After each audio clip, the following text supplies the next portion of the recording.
America that we believe that you have raised up.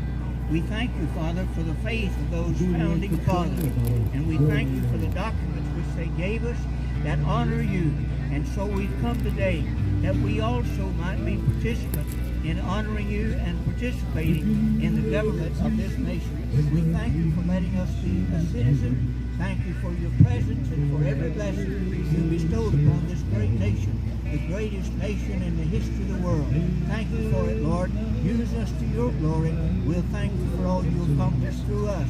For we ask it in the name of our victor, Jesus the Christ. In Jesus' name, amen. All right.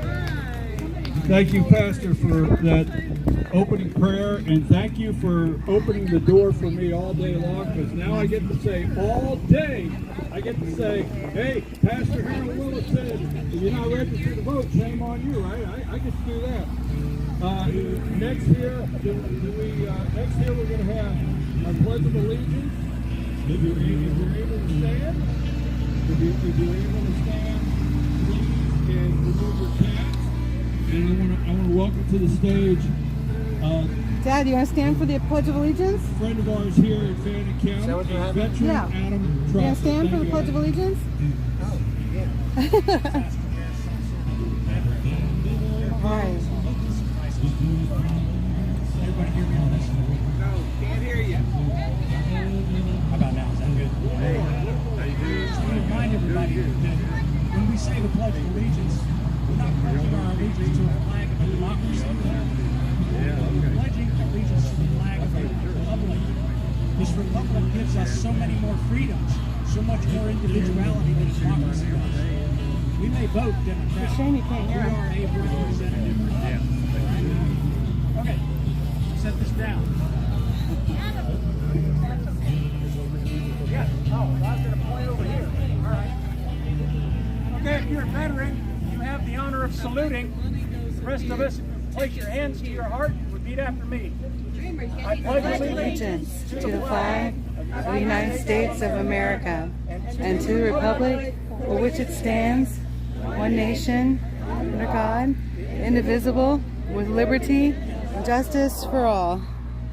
All right.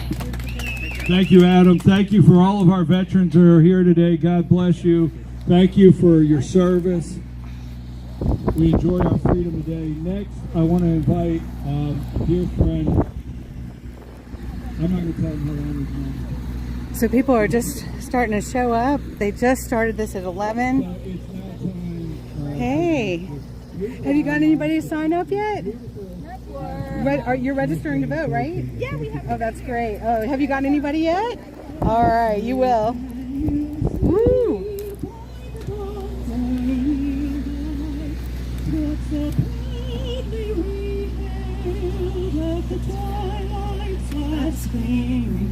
Whose broad stripes and bright stars through the perilous fight.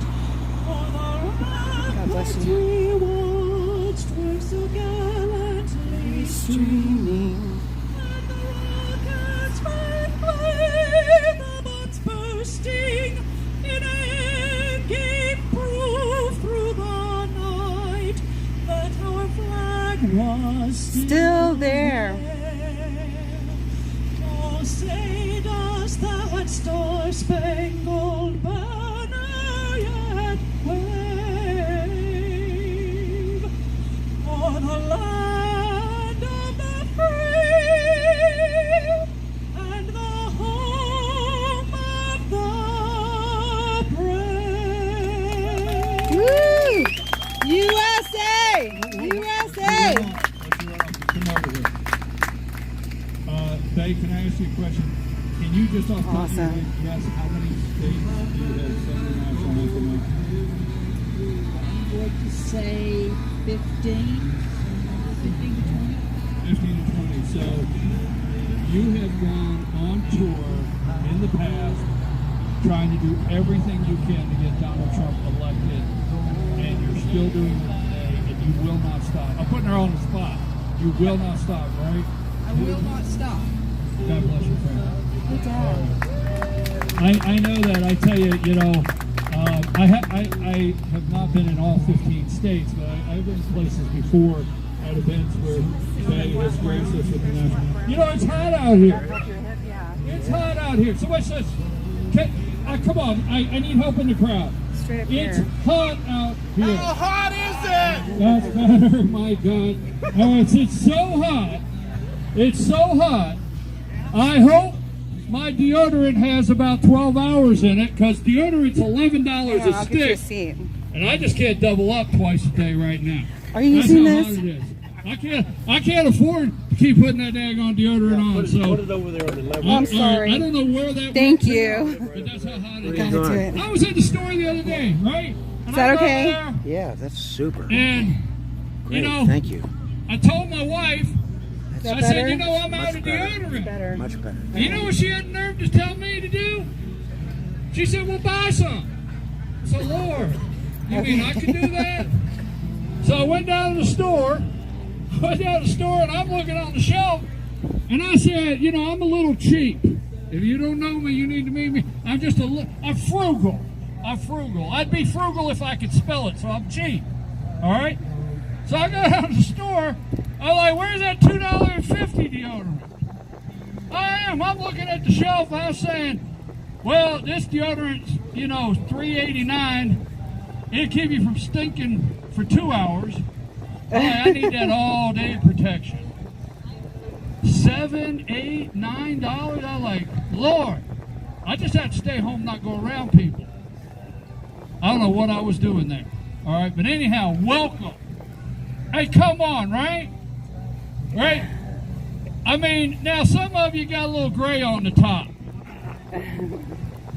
And some of you woke up with some aches and pains. You woke up with some aches and pains. And some of you know exactly where that drawer is, where the ibuprofen's at, right? Oh, now, come on, don't act like you don't know. So I got up this morning, I got an ache in my shoulder. My shoulder hurting a little bit. And I got to go find that ibuprofen for that pain, right? But do you know the biggest pain that America is sharing today is the one in our wallet? Yep. And if you got up this morning, you got a little ache and pain, and you're looking for an ibuprofen to alleviate that ache and pain, well, if your wallet is what really hurts in this country, I have exactly what you need. Vote for Trump in November to help alleviate the pain in our wallets. Yeah. Okay? Got it? All right. Now listen, I don't write anything. There's just no telling what I might say throughout the course of the day. So I just get ready. I could say anything. Is our friend Antonio here yet? If he's not, we'll keep moving on. Now don't forget, we have a raffle over here. All right? We're going to tell you a couple things. We have a raffle going on. We have a 50-50 raffle. $5 for $5 a ticket, or 5 tickets for 20. That's a 50-50. We have another raffle going on. Where's that big bottle? I just sent the of, information, Scooter. There Dare you I go. say it, Jack Daniels. Where's that one? We have Jack Daniels. We have a bottle. Well, I don't know how that sounds, but we're raffling off this really big bottle of Kentucky bourbon that says Donald Trump on the front. Okay, that's what it says, Donald Trump. It's a one of a kind. We have craft tables. Lisa Campbell has a craft table for kids. We have a cotton candy machine over here. Bring your kids over. We have a register to vote table. If you are here today and you are not registered to vote, hey, Walt, where's Walt? Walt's the guy that he gave you directions when you came in today on where to park. Could somebody tell Walt that nobody leaves? You got to roll your window down, and Walt, look in the window and say, are you registered to vote? If they say no, pull them over to the side. Say, we'll get somebody right over here. We'll do it right at your car window. Anybody who's not registered. No matter where you're at, we're going to register you to vote Yeah. today if you're We not do that registered. on flag Okay. flag waves too. Now, we want to also remind all of you that today's event, there's a lot of work goes into this. And there is a donation table over here. All right? The reality is, you know, Democrats are raising all kinds of money. Okay, and if I do anything in the 4 hours a day, that I don't like to get up and ask for money. All right, I don't, but I will if necessary, and this is necessary. Okay. That's right. Democrats, they're piling up money. They're piling up money. What are they doing to us? They're trying to put Steve Bannon in jail. They got Peter Navarro in jail. They're trying to put Donald Trump in jail. They're trying to sue everyone that comes out.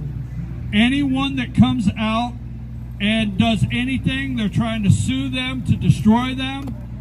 It's costing a lot of money all across this country to try to defend the republic for which it stands, one nation under God.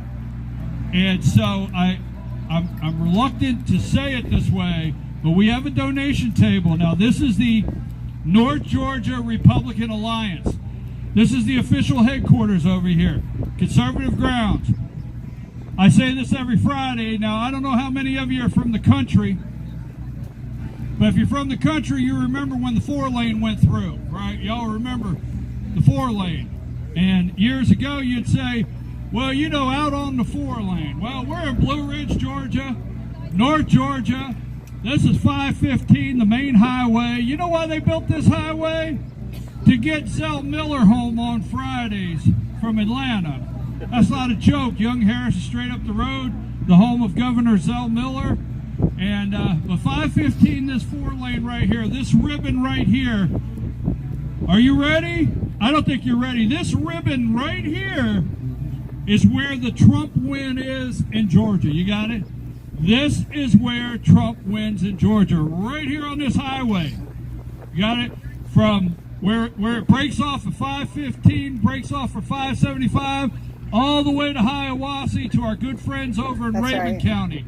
This is where the win in Georgia will come for Donald J. Trump in November. All right. But we're out here, conservative grounds, every Friday. This is the North Georgia Trump headquarters. We've named it that. This is the North Georgia Trump Alliance. The alliance is currently made up of a team from Gilmer County, the Liberty Patriots, the Mountain Patriots, and Concerned Patriots of Union County. There's 3 counties right now, and they are talking to other counties in North Georgia about creating an alliance that cannot be stopped. All right, so I need to move on. Has Antonio gotten here yet? Is Antonio here? Okay, he's not here, so here's what we're going to do. I'm going to take just a brief break just to get a drink of water. We have our raffle. We have the Trump bus. Everything going on. We're going to take about a 10-minute tops. We're going to play some music, and then after we have our music, we're going to have Antonio Jones will be here in a minute. He's going to sing for us. Did I see State Representative Charlize Byrd? She is here. As people show up, we're going to bring them up here. You know, there's going to be a test all day. I know it's beautiful. You're not supposed to have to take a test. The word of the day is Trump. You got it? Trump. We are here to win in November and elect Donald J. Trump President of the United States, period. Woo! That's right. How many of you here, I know I always say I'll take a break, and I will, I promise. How many of you here, you know what the old preachers say, you don't quit preaching and going to meddling? Well, you don't know me very well. I'll get right into it. How many of you here got kids 18 to 26? How many of you here got grandkids 18 to 26? You don't have to tell anybody that. How many of you here are worrying about World War III? Oh, yeah. How many of you here served in Vietnam? How many of you here remember Vietnam? All right? How many of you here remember your children being sent to Iraq, Afghanistan, and other places around the world? How many of you are here today on that camera or anywhere that are concerned that Joe Biden will send your kids around this world and send them right into Ukraine and other places. How many? He'll do it. I'm going to bring up a little later. That's right. Thank you. I'm going to bring up a little later today. I'm going to bring up a mom. It's not going to come from me. It's going to come from a mom that's passionately going to tell you her heart and what concerns her. So, just a quick break. Dreamer, are we ready? As soon as I hear the music, I'll shut up, Dreamer. I'm waiting on you. We want to thank Dreamer today. Don't forget, while we take this little break, what the break is for. Go ahead and get the music going. What the break is for is to shake hands with your neighbor, say hello, meet people you don't know, find somebody, say God bless America, find somebody out here today and say, hey neighbor, how are you? If you want to, just go ahead and look them in the eye and say, you know what, I love this country and I love you. We'll be back in about 10 minutes. His name is John, right? His name is John. Is that the owner? No, John, that's Brian. That's Brian. Richard, Oh, okay. Oh, okay, okay. And then who's the owner? Is John? John is the owner. Okay, gotcha. And when Okay. he comes around, I'll point him out. Okay, no, I've met him before. Yeah. Okay, thank you. But only once. Say, if you need ice water, this whole chest right here is full of ice Oh, are you water. nice? Thank you. I think my dad will probably like one. Thank you so I much. asked him and he said, Not yet? but Okay. maybe he will. Thank you so much. Okay, now let me know if I'm blocking you Oh, too. no, I just need to get him on flat ground. Right? I was here this past April, I guess it was, when y'all had a rally and I was up on the hill. It was tremendous. And I live stream up in DC and I go to different rallies and stuff, and I've been in the convoys, and all of my followers, they love this place. The Conservative Grounds Cafe is awesome. So we're back again. I just came all the way down from Maryland, so yeah. And my dad met me here so I could bring him, so he's excited. Yeah. So you're not having heat stroke yet? No. It's just as hot in Maryland, I think. I don't know, but I was raised here, so I can take it. No. The owner is John Tatum. No, I'm not the owner. Hey, thank you. His name is Brian. I just found out. Yeah. Everybody's so nice. Oh my gosh. Tatum. Yeah. Did you want to see anything inside? We can save the seat. Later. Okay. I'm happy. Okay. All right. Good. It's good to be here, isn't it? Yeah. It's so great. Yeah, it's a nice setup. It is. We got really good seats, didn't we? Yeah, So my friends Scooter and Ray, they're just up in Cherokee area, and they were going to come down, but he doesn't want to. Oh, no kidding. So Scooter's like, doggone it. I'm so sorry he doesn't want to come. Not for Trump, I guess. No, they are. They've traveled all over, but he's had some medical stuff going on. Hi, Barbara. Don't worry, Scooter. Oh my gosh. Y'all just relax and watch from the TV. Everybody's so nice, y'all. People are still rolling in. It's still early yet. And I've forgotten what time we got here last year. I mean, last time we were here in April. But there were a lot of people out here. They were still rolling in when I left, Dad, last time I was here. People, did you hear me? No. People were still rolling in when I left last year. Last time I was here, yeah. What time are you here? Later on in the afternoon? Well, I was here for a while, but Can you do me a favor? but I left. It was still going on, and people were still coming in. Go in there and find John. I know he's busy. And show it to John and tell John I need these on the rack. Okay. Tell John I need, because all you gotta do is show this to John, and he'll find them and put them in there. Yeah, I don't know why my live stream was going sideways. So do y'all want to go walk in? We'll go walk inside while there's a break going on. And Dad, hold the fort. I'll be right back. Do you want to use this? No, thank you. Okay. Oh, I lost the tag. We're parked right up front now. Yeah, that's fantastic. Yeah, that was nice.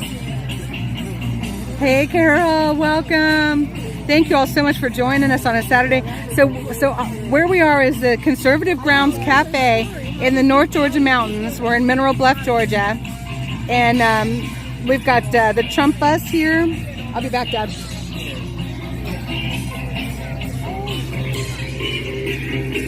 And they were working so hard to get the Trump bus, and they did. They got it. So that was a big win for them.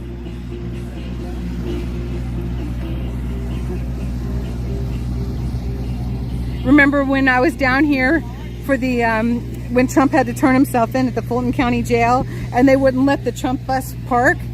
They said keep rolling or we're going to take you to jail. So we're glad they're here.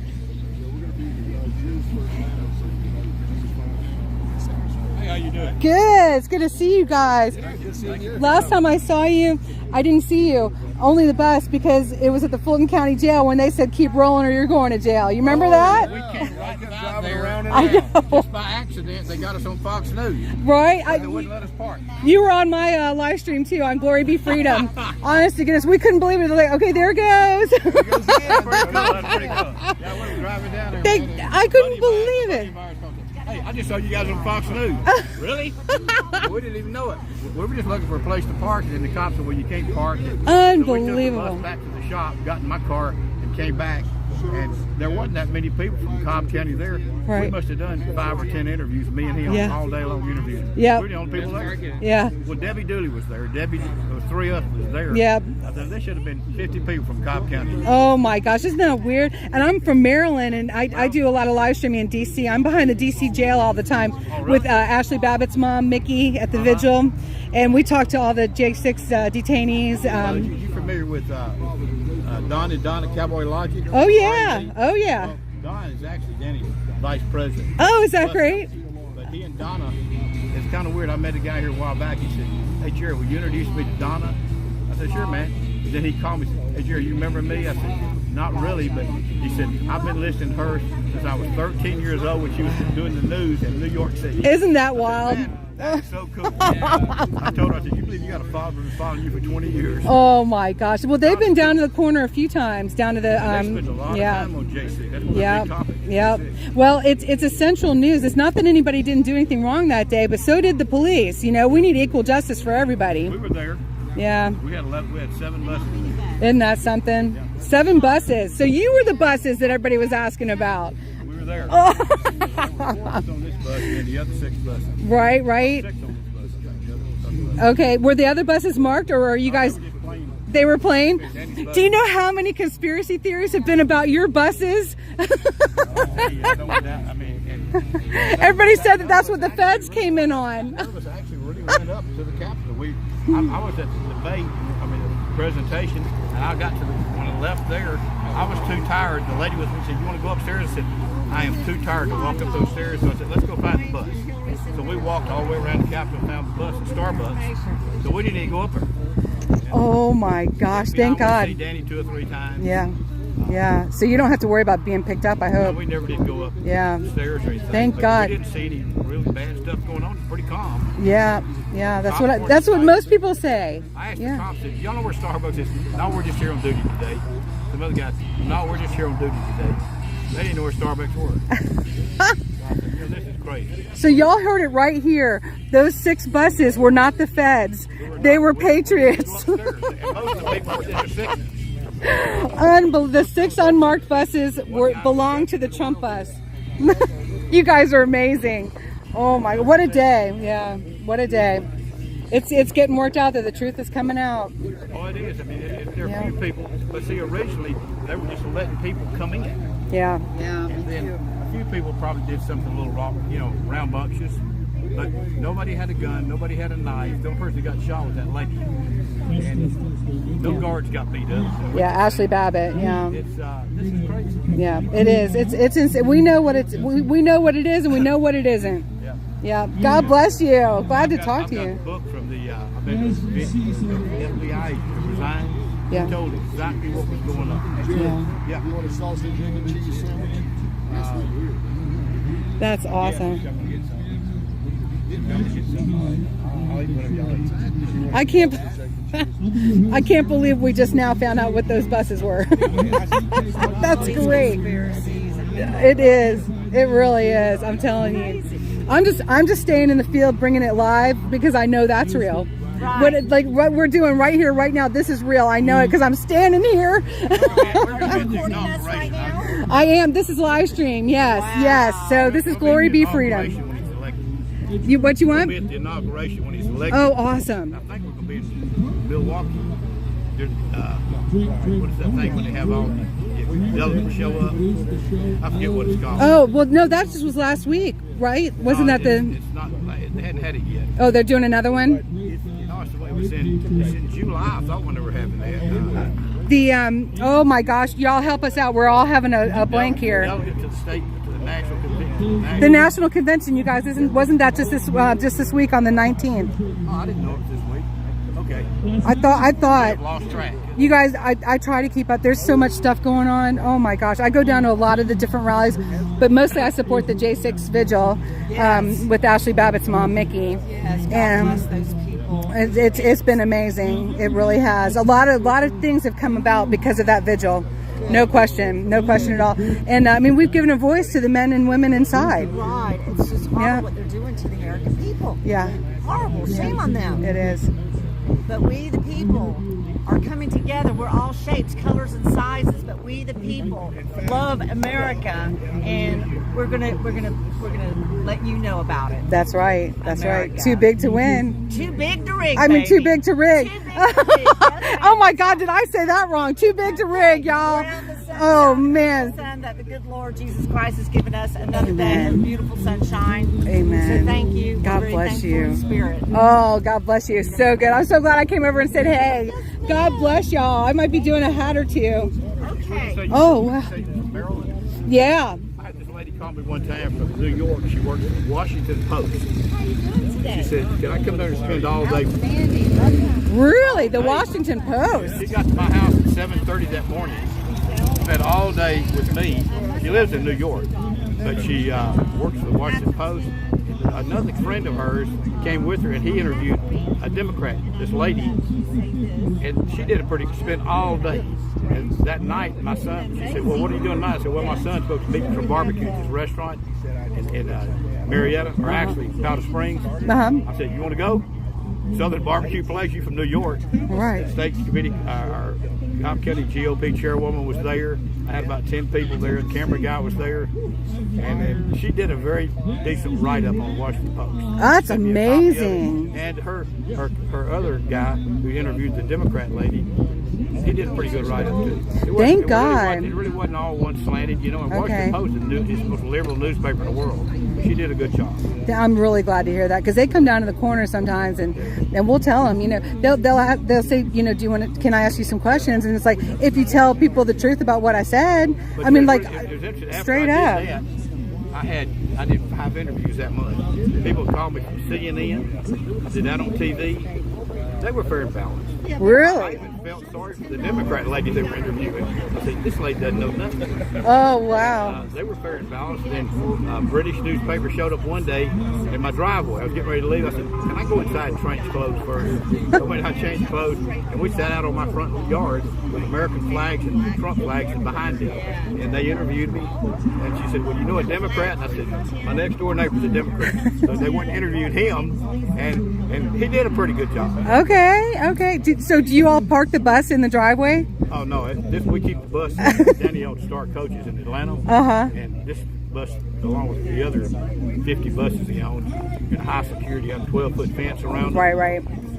But they just drove up in front of my house one day, and I said, yeah. Isn't that something? They know where we live. They know everything. That was pretty, but they were fair. I'm gonna have to be honest with all the TV crews. They were fair. They weren't biased. I thought they were pretty decent. Boy, I'm glad. I really am. That's good. Obviously, I'm conservative, and so there's a conservative.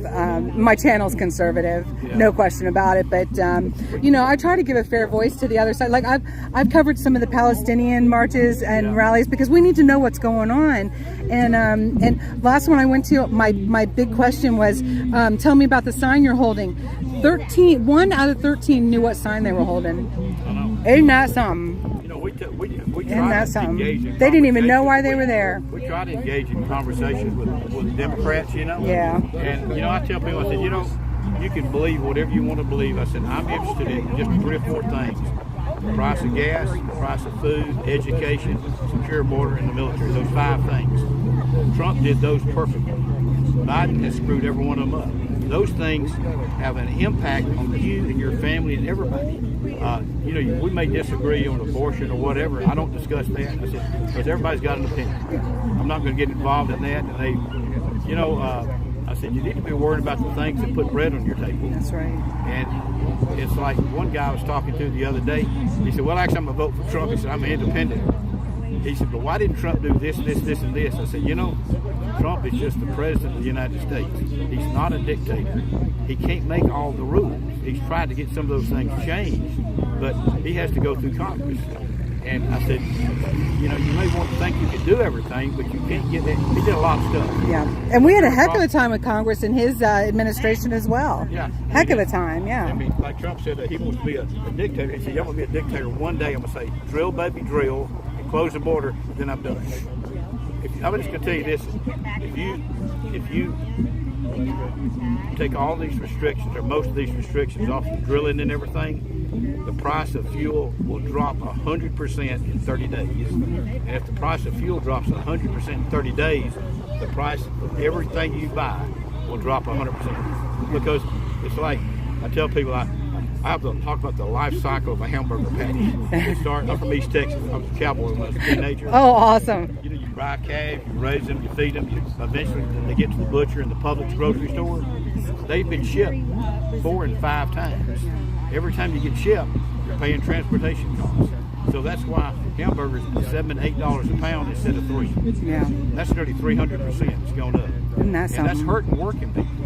I mean, I'm interested in working people because, I mean, I got my 2 sons work, you know, and when it costs this much, it's hard for some people to live. Yeah. It is. It's getting harder and harder. But see, some of these Democrats, they don't seem to, they don't analyze it that way. It's like I was telling Danny a while ago, in California, 10,000 not convenience store, but people who work at like Hardee's and McDonald's, 10,000 people have lost their job in a month since they raised you got to pay them $20 an hour. Right. You know, Because they can't afford to keep them. we went to the store the other night. My wife and I had some spaghetti and a drink at an Italian restaurant. $68. Wow. It's a bowl of spaghetti. Wow. And it wasn't some kind of a fancy drink or anything, right? It's just like a sangria thing. A sangria. Oh my gosh. Isn't that $68. crazy? I said, now I can afford it, but a lot of people can't. No, that's crazy. Yeah, that is. I mean, hamburgers, I hire workers to work for me the other day.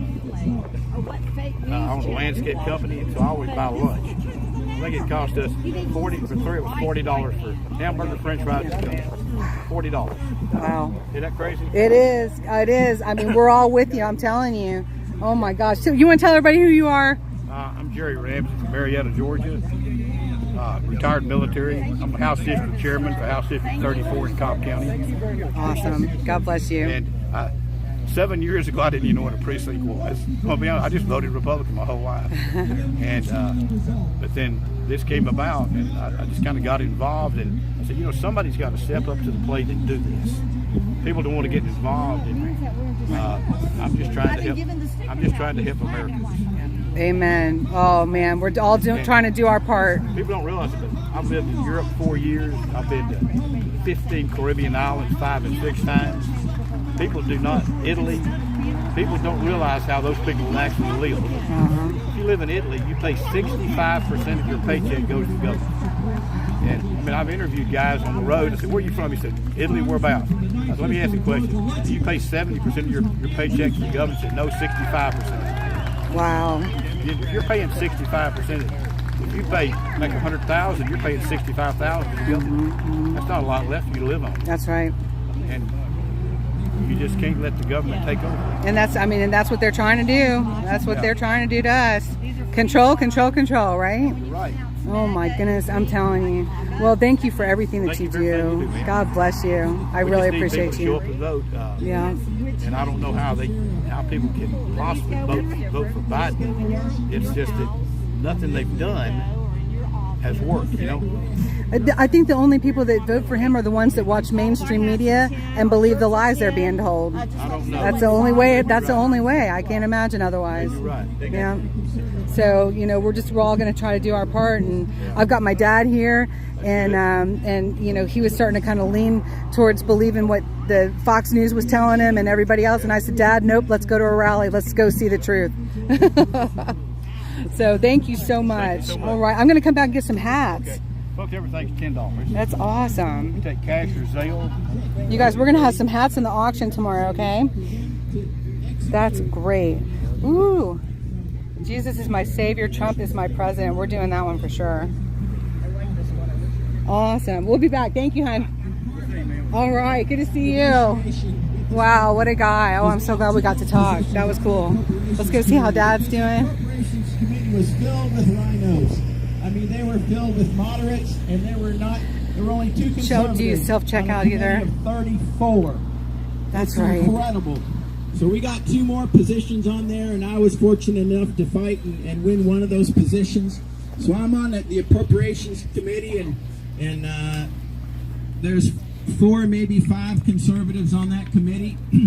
But we are working hard to ensure that there are amendments to the appropriations that accurately reflect the massive conservative base that we actually have in this country. The vast majority of the Republicans are not rhinos. The vast majority of Republicans believe in a constitution, in a conservative, a constructionalist view of the Constitution. They do not believe that the federal government should be in charge of everything. You know, Right.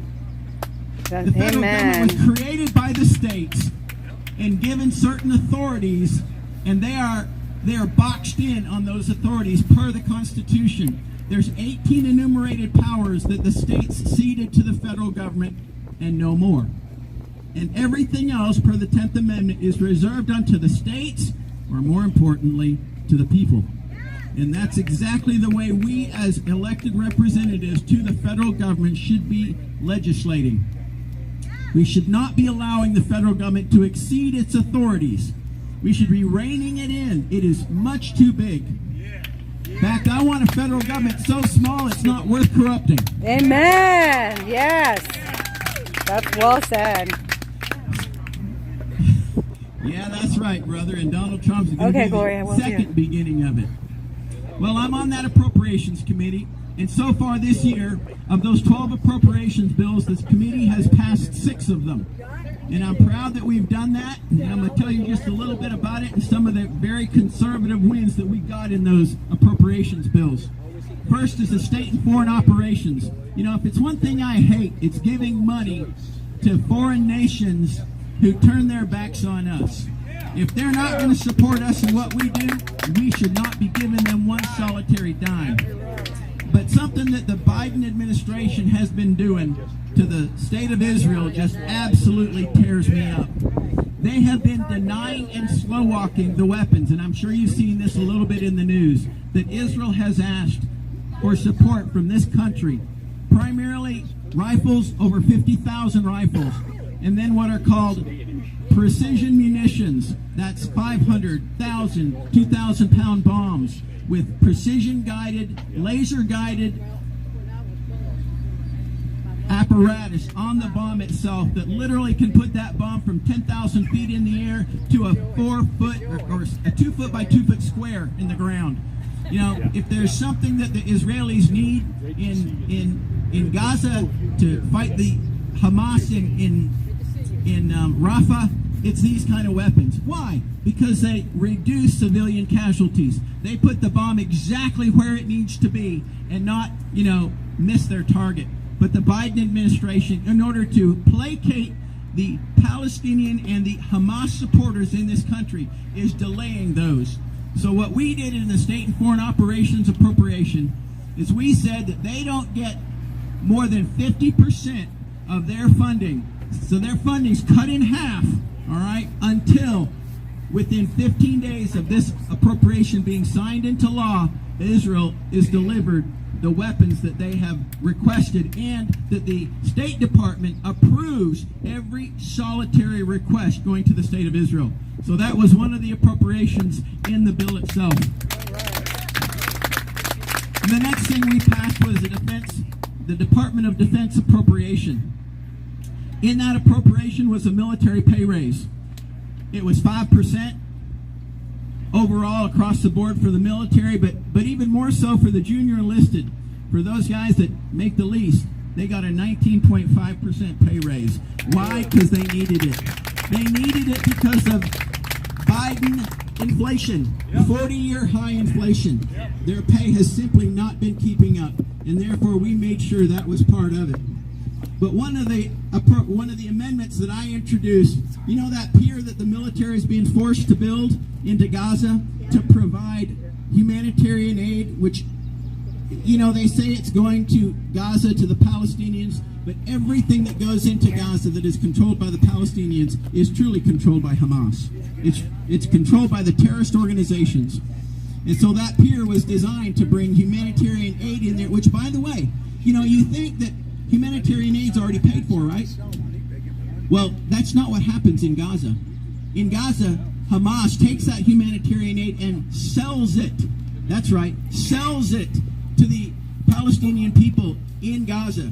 And they take that money, and what do they do with it? They buy guns and ammunition to shoot the Israelis with.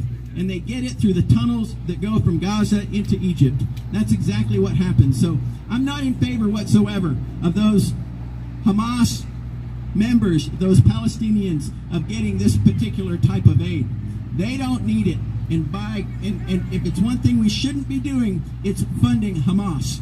And that's exactly what this pier would encourage. So I led an amendment to defund this entire operation, and it passed in our committee and is now in the bill, in the base text of the bill, going to the House floor. And I'll tell you something else.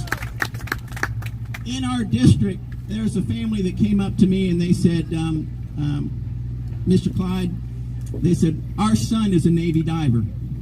And our son was tasked with one of the divers to help put that pier together.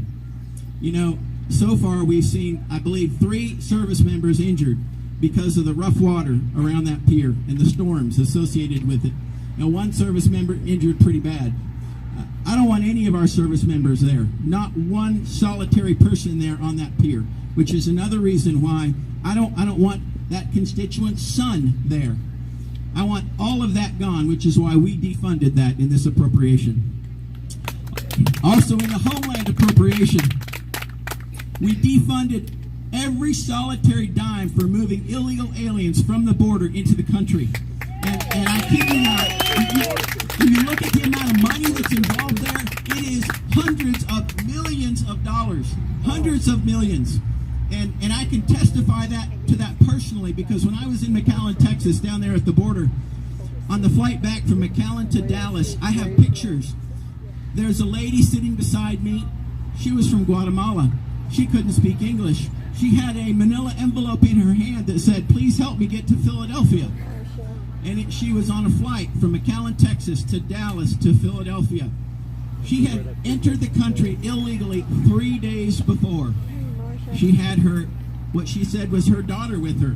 Now, they looked very well fed. They both had cell phones. So these were not starving people that were looking for a better way of life. These were people that seemed, you know, pretty well off. But yet they come into our country illegally, and what happens is we move them up to every state of the union, which is why we say every state is a border state. So we defunded that too. Not one solitary dime going to move illegal aliens into our country. And then we also passed the National Defense Authorization Act. You know, I talked about authorizing and then appropriating. Well, the National Defense Authorizing Act, it removed affirmative action from our military academies, which I am so thankful for. You know, earlier this year, the Supreme Court, or actually last year, I think, the Supreme Court came down with a decision that affirmative action is unconstitutional. And it stripped affirmative action from every educational institution in this country and said it violates the Constitution. But they left one exception, and that was our military academies. I don't understand why they did that. I think it was wrong that they did that. So in this National Defense Authorization Act, we took the final mile, and we eliminated affirmative action when it came to our military academies. Why? Because I believe there should be nothing based on your skin color. As far as I'm concerned, I'm colorblind when it comes to that. It should be merit-based and merit-based only. We want the best, the brightest, the finest, the strongest. We want our military to be the most lethal in the world, and that means merit-based. And that's exactly what should be happening in our military academies, and that's why we put that amendment in the National Defense Authorization Act. We also defunded every solitary bit of DEI, diversity, equity, inclusion. The office in the Pentagon, gone. Every solitary training program of DEI, gone. CRT, critical race theory, all the training for that in the military, defunded, gone. All of that in the National Defense Authorization Act. Why? I don't want to see us worrying about their pronouns, okay? We don't need to be training about diversity, equity, and inclusion. We need to be training our military members to be the most lethal fighting force in the world. Because I tell you what, when we go up against Russia or China or North Korea or Iran or any of the other enemies out there that hate America, we have to have literally the best guys. We can have the finest weapon systems in the world, but if we don't have the people to actually operate those systems, who are trained the best that they can possibly be trained on those, and then have the courage and the belief in our country that we are the most exceptional country, the patriotism, literally to have the foundation that says we will fight for this country. If our service members don't have that, they're not going to win. And we have to win. We are the strongest country in the world. We're the most exceptional country in the world. And by golly, our military is going to mirror that as well. And that's why we did this in the National Defense Authorization Act. We literally de-wokeified our military in this NDAA.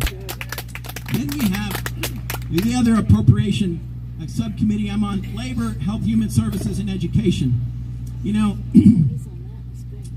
we have seen over the last couple of years how the education system, thank you very much, I need that, I really do,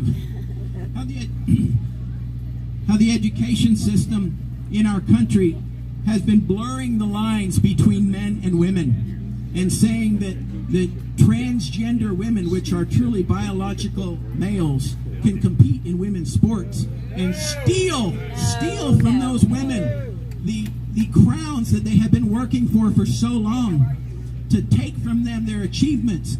Absolutely not. That's why Title IX was implemented back in the 1970s, to give women the opportunity to compete in their own sports. And so I introduced an amendment in Labor, Health, Human Services, and Education. And what it says is there will not be a solitary educational institution that allows biological males to compete in female sports, in women's sports.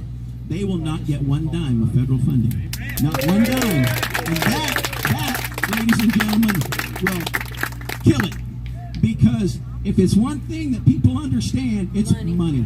You take away their funding, you get their attention. That's exactly what happens. And I'm going to take a break for just a minute and grab some water. Yeah, you can take his coat off too. That's hot. All right, thank you. That is much better. It's kind of hot out here in the sun. You know? Yeah, take your jacket off. You really put the speaker on the spot out here.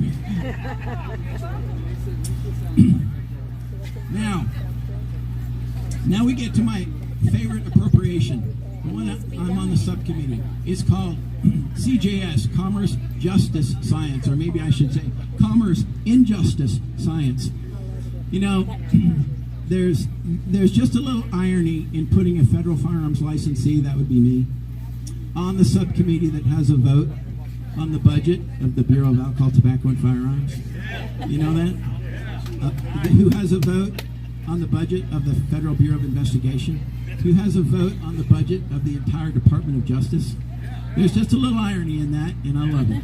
So that's literally my favorite subcommittee. Now, I led an amendment last year to strip the funding from the FBI building. And unfortunately, we had 16 Republicans in our committee that voted against my amendment. All right? I guess they didn't see that the FBI is as corrupt as it truly is. And we need to defund it. We need to defund their headquarters building. And until we do that, they are not going to listen to us one solitary bit. Their budget needs to get smaller. By the way, I want to share with you a little tidbit of information that many of you probably don't know.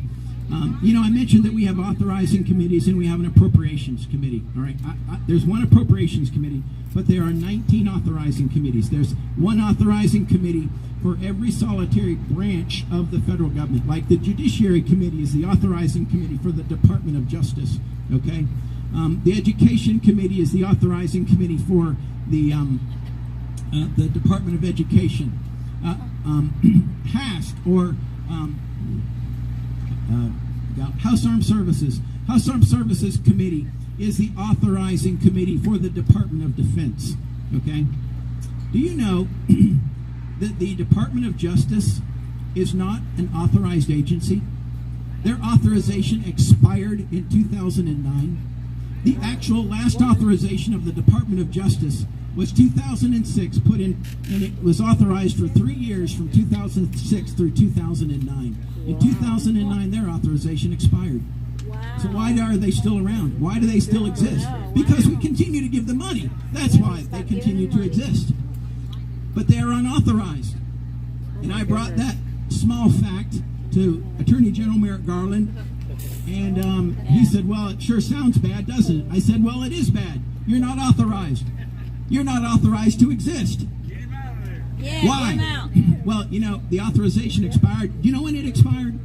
It expired when we had a Democrat president, President Obama, when we had a Democrat House, Nancy Pelosi was the Speaker of the House in 2009, and we had a Democrat Senate under Chuck Schumer with a supermajority, 60 votes in the Senate, and they let the Department of Justice authorization expire. Just want you to kind of know that little bit, tidbit.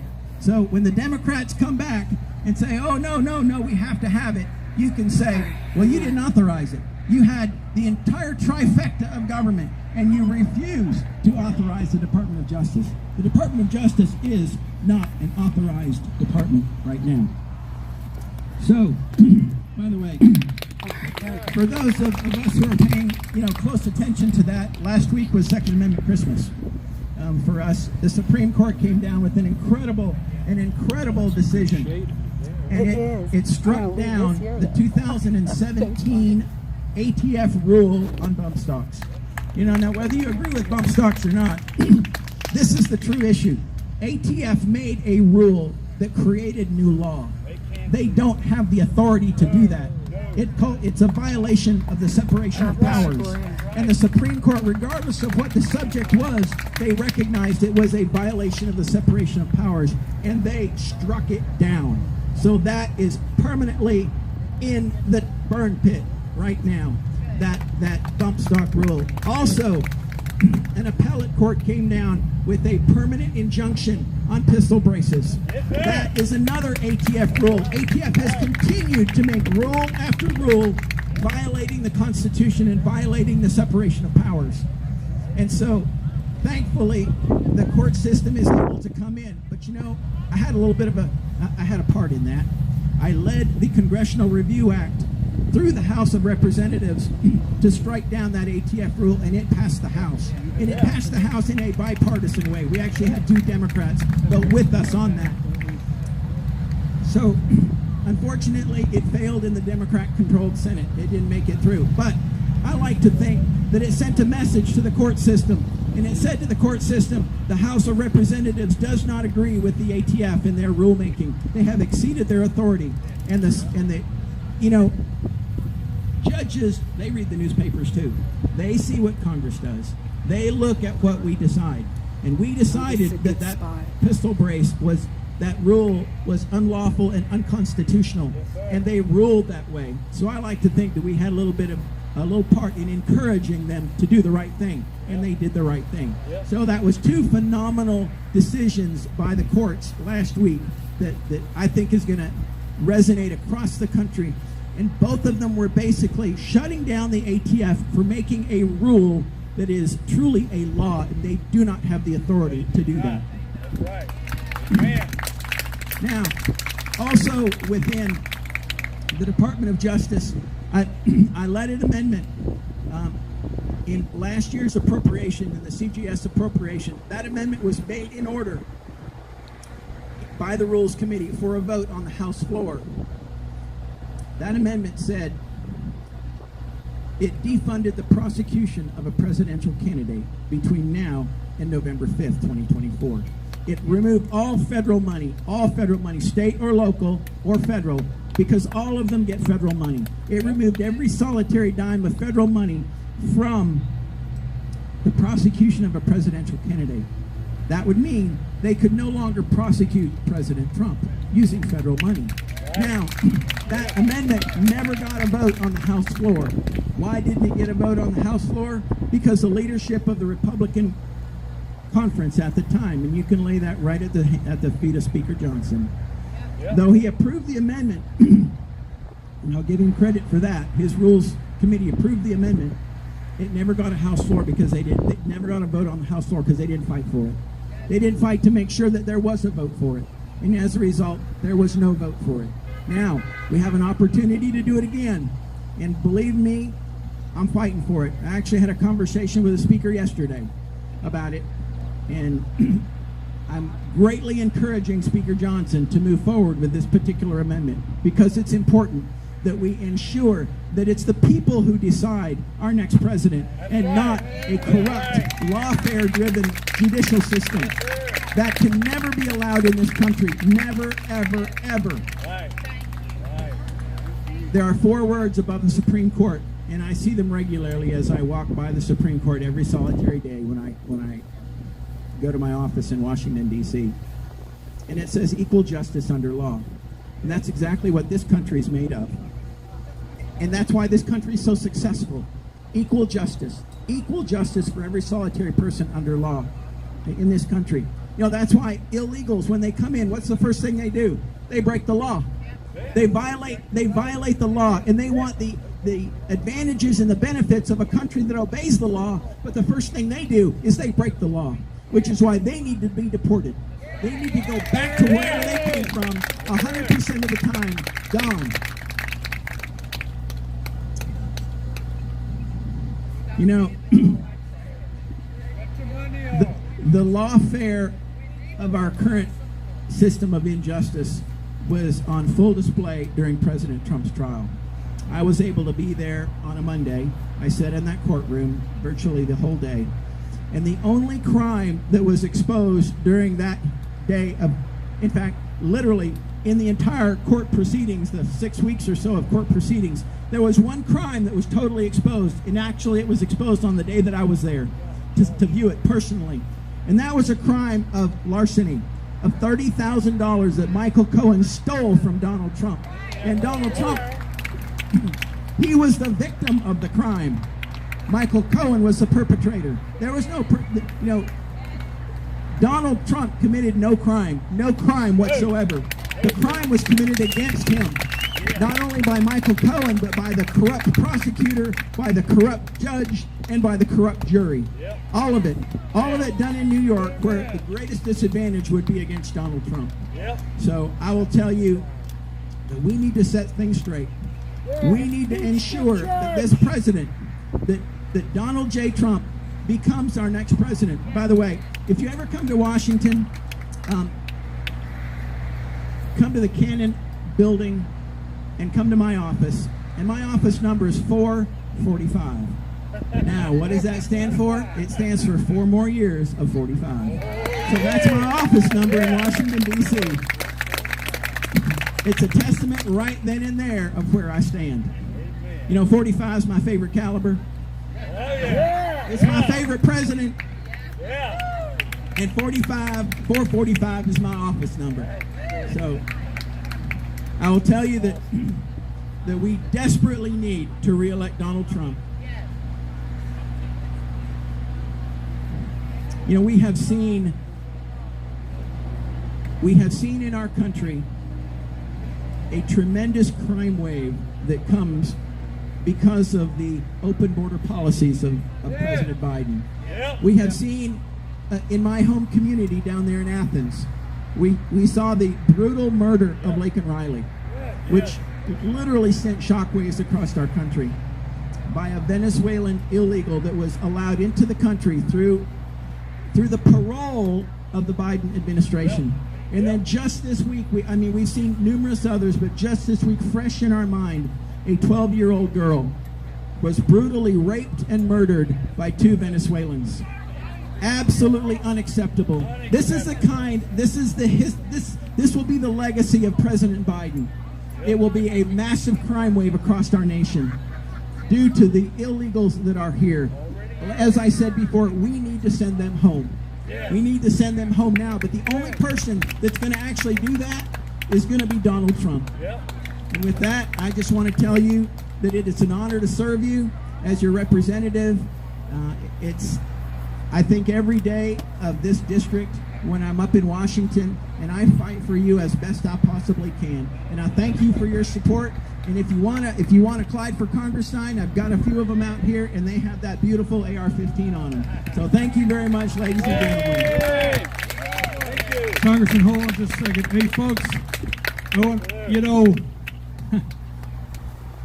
I'm going to ask you, I told you earlier, you all have those pocket computers. For us old people, you don't have to be old. I'll call myself. You think they're a phone, follow him on Twitter. Please do, okay? Follow your congressman on Twitter. Every morning, the first thing I do is I go, because everything he told you today, he gets us the information out, and you can follow it. When this young man, I'm not going to ask you how old he is. When he was campaigning, I think we're the same age. When he was campaigning for Congress, and he won, and we voted him in, and he was going up there to Washington, D.C., I said, I only got one request, is that you wear those boots when you get sworn in. You remember that? You remember that? I called you up and I said, just do me a favor, wear those boots. Also, this man is a veteran, so God bless our veteran. Thank you, Congressman. Thank you for all you do. God bless you. All right. I just want to tell you something about these boots. These boots were with me in 3 combat tours in Iraq and Kuwait. I figured Congress is my 4th combat tour. So I'm wearing them, and they're gonna walk with me during the battles. Thank you for that, because that's exactly why I brought that up. When I was following the campaign, he campaigned wearing those boots, and he talked about the 3 combat tours that he wore those boots. And when he was going to Washington, D.C., I called him up and I said, Congressman, can you do me a favor when you get sworn in, because of the next battle in front of you, can you wear those boots? So God bless our congressman. All right, folks, we're going to get to our next speaker. We got a lot here. Almost everybody has showed up. We know our state senator, Steve Gooch, is here. We know Vernon Jones is here. We know Charlize Bird is here. I'm your host today, BKP. I have a show called BKP Politics on voiceofruralamerica.com every morning at 8 a.m., 8 to 10, Monday through Friday. Now, what we're doing today, this is a patriotic family day. We're going to get Donald Trump reelected in November. We have the Trump bus over here. We have conservative grounds right here. John Tatum, he's over there with Vernon Jones right now. You're looking for the owner. Many people have asked me, this guy over here, but John, will you throw your hand up, wave it in the air like you just don't care, like you're at some kind of, there he is. This is John. All right, John is the owner. He is busy all day. The entire family is in here. It's a family-owned business. Come support it. It's the conservative grounds. We got people inside. We got the Joe's Gotta Go bus. Now there's a couple rules, and every time before I bring a speaker up, I seem to create a new rule, right? Rule 1 is you can't leave today. Rule 1 is you cannot leave today unless you're registered to vote, because we have a table over here for voter registration. That's rule 1. I know you didn't want any rules today, but I keep making them up. We're going to apply them. Rule 2 is our good friend Walt. Do you know Walt? Did all of you see the guy? Now, there's so many people work here. When you came in, there's a guy with a hat, and he might have saluted you and went like this and told you where to put the car. That is Walt. God bless Walt. This guy, a veteran out there in the hot sun. You do not go to a Republican Party meeting. You do not go to a veteran meeting. Every time we have an event and we say we need somebody to handle parking, Walt goes, I'll do it. So what Walt is going to do is before you leave, he's going to wave to you. Walt, pay attention out there.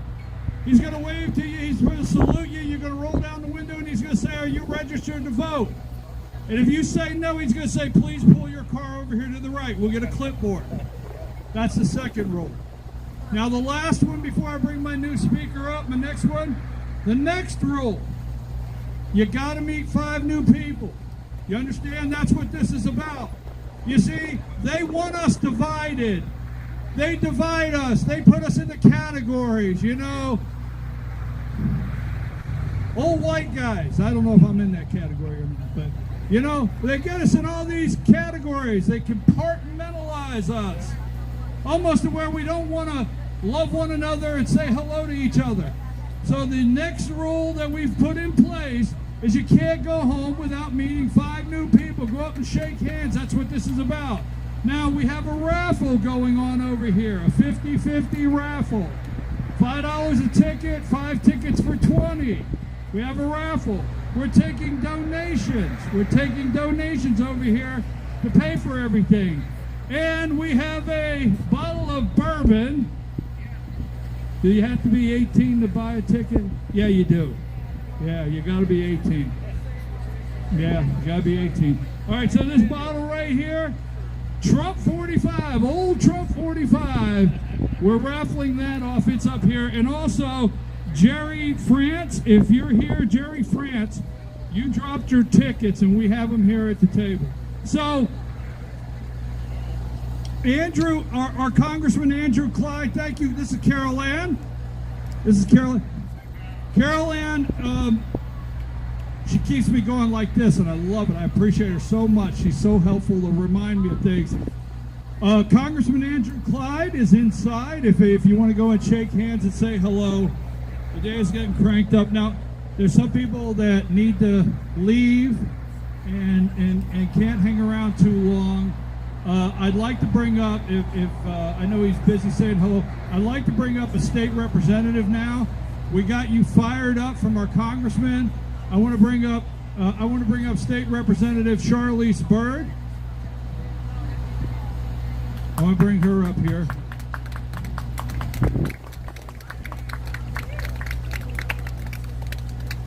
You know, I'm always concerned if I'm supposed to use certain words, right?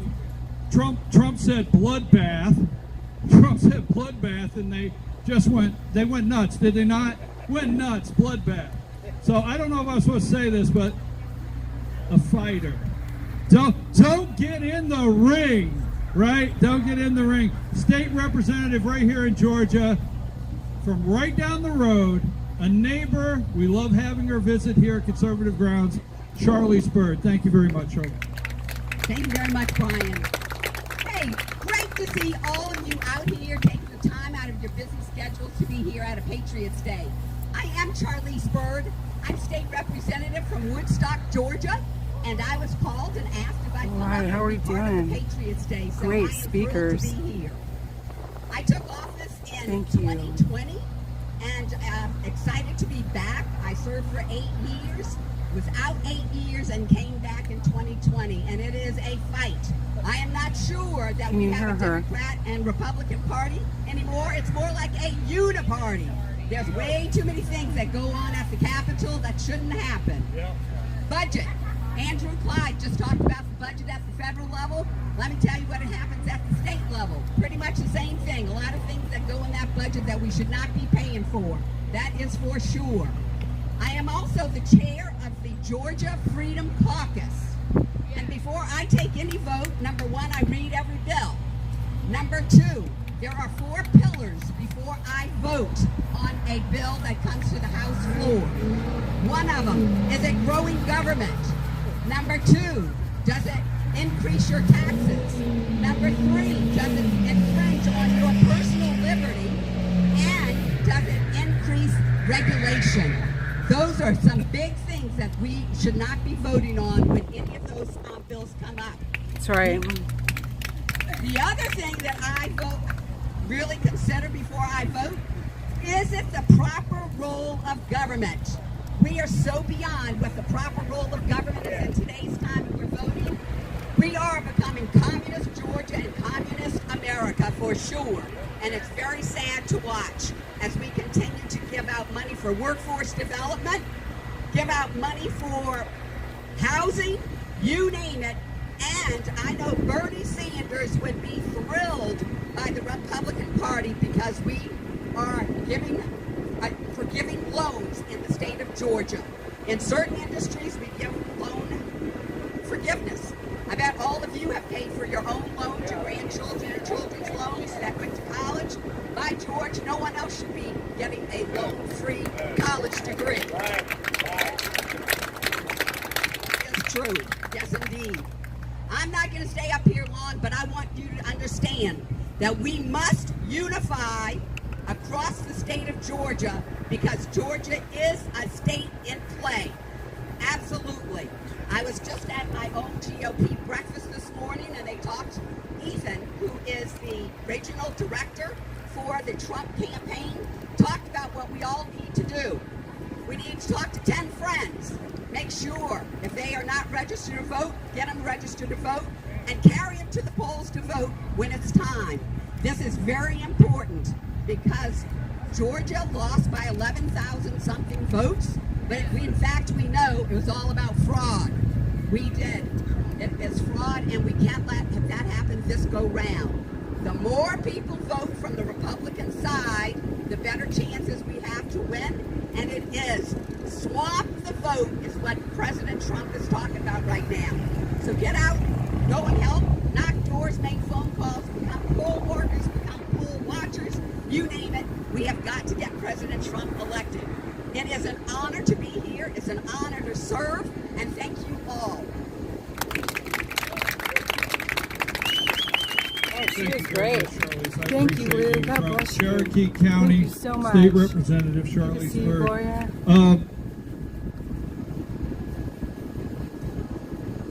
You know, we thought about taking a couple breaks today and playing some God music, bless but we y'all. have some people here that I know have some things that they could share from the heart. I want to get, could somebody get me Patrice Kilpatrick and get me David Cross next up? And then we have Vernon Jones. Vernon Jones is going around saying hello. Vernon Jones, he's not new to North Georgia. He's been up here many times with the Patriots up here campaigning for Trump in the past, multiple times.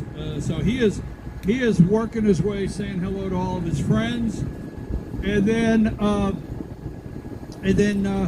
State Senator Steve Gooch is here, and you got an opportunity to say hello to him. And he's going to speak today on how, well, we all are, but how important right here in his district as a state senator and what turnout has to be to bring Trump over the top in November. He knows that as well as anybody in North Georgia, what has to happen in this district right here where we stand to get over the top.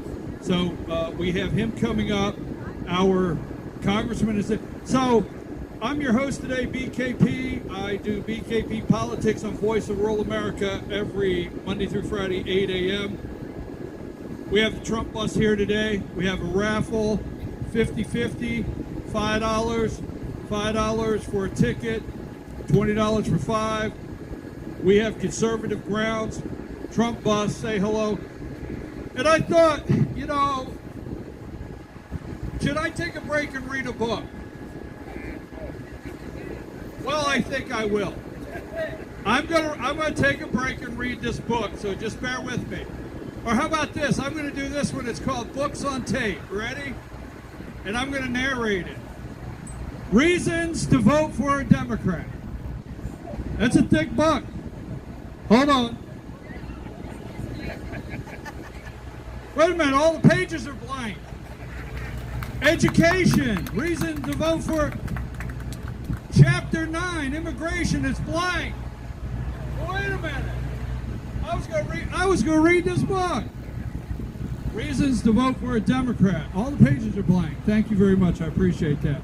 All right, so I was thinking here, and what I said today when we started, right? This is about November 5th. This is about getting out to vote and some of the things we have to do and reasons why. Our congressman came up here. You hear from elected officials. You hear from elected officials. Charlie Spurd came up as a state representative, gave you some insight from that side. Our state senator will give you some insight from that side. Our congressman from that side.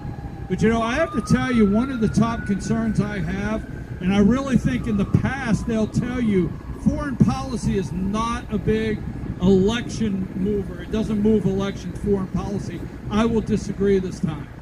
I think right now what's going on will be a major issue in the upcoming election.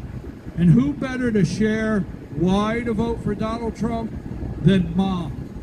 I want to introduce you. Come on up here. I met this lady a couple years ago, and I want to tell you she's not wearing the Trump hat because there's a rally today. She's wearing the Trump hat because it was on the dresser when she got up this morning every single day, right? Save America, vote Republican. And this is Charlotte, Charlie Sparks over there. It's starting to get hot, okay? This is Patrice Kilpatrick. She lives here in Union County. This is Mom, okay? Wrestling mom, football mom, high school student.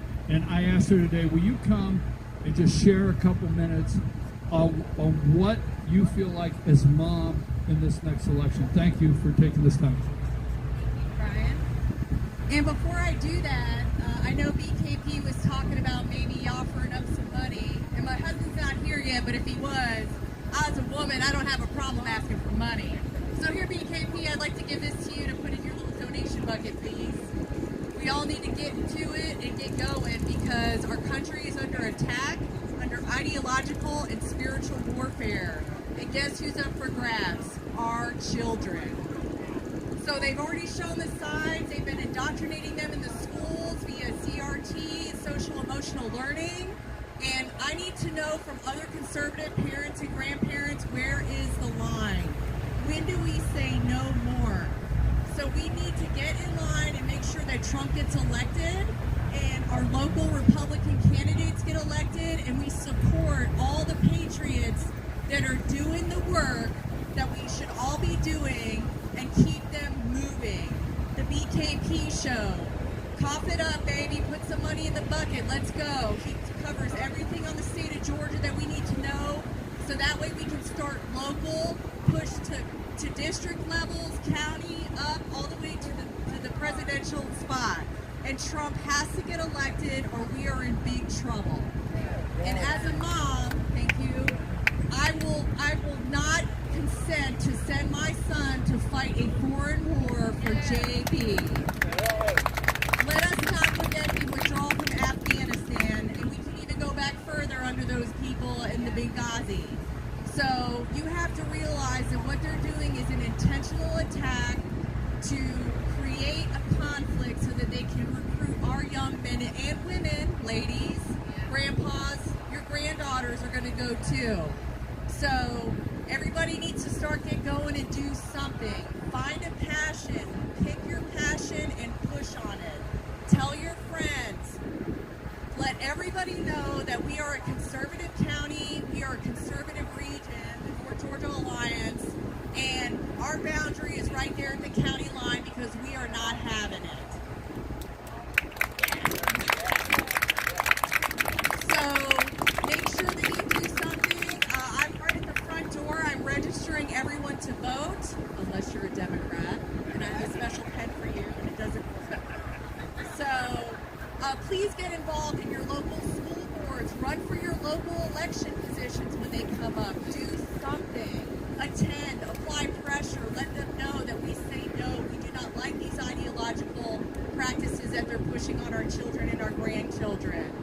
So be active, be engaged, get involved, because if not, it is coming 100 miles an hour, and all of our children, your grandchildren, are up for grabs. So stay in the fight. Go do something. Brian? Thank you, Patrice. Don't forget, register to vote. Find her. She has a table up here. Register your neighbors. Thank you very much. All right, folks.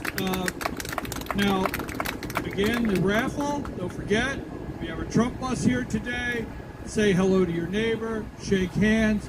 John is inside, Congressman is here, and we want to thank the North Georgia Trump Alliance, a team, a group that came out today. We are going to highlight the entire team when we close today. We're going to bring everybody up. We want you to see everyone that was involved in making this happen.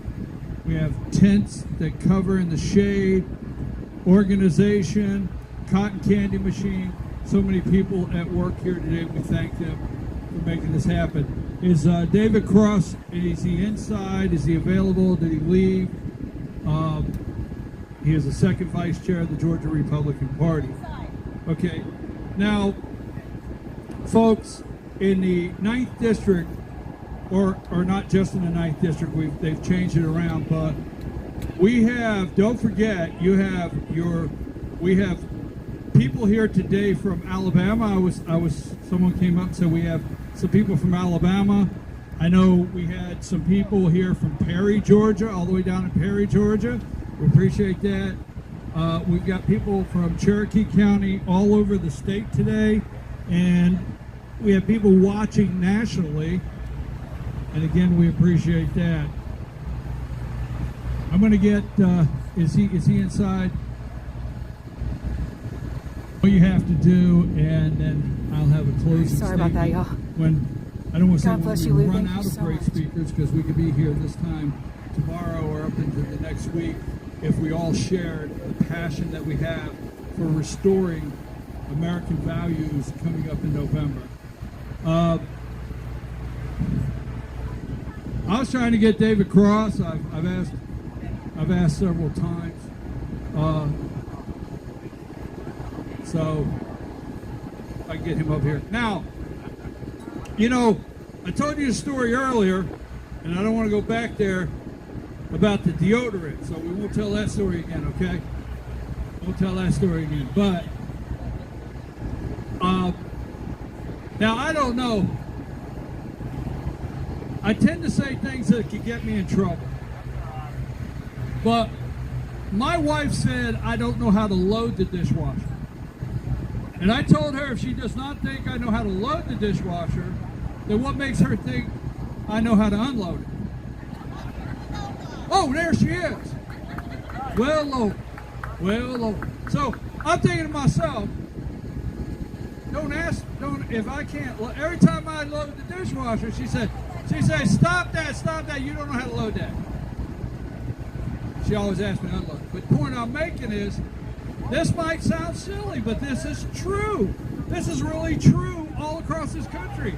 So a friend of mine, and yes, I have one, all right, sent me a picture at the grocery store where the bucket of Cascade dishwashing tablets was like $25. And they sent me a picture and said, my God, you know, $25 for these dishwashing tablets, right? Now, back in the old days, just going back to the Trump days, right?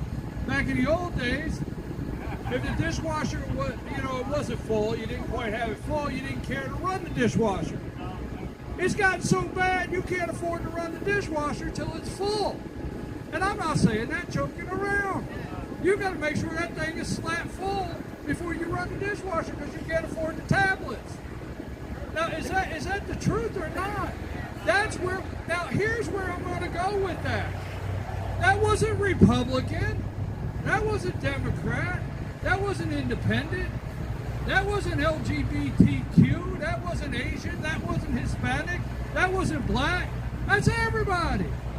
If you're in America today and you've got a dishwasher, everybody's paying the same price for that tablet to wash those dishes, and they are angry and they are frustrated and they want something to change. And that changes in November with Donald J. Trump. That's how easy it is.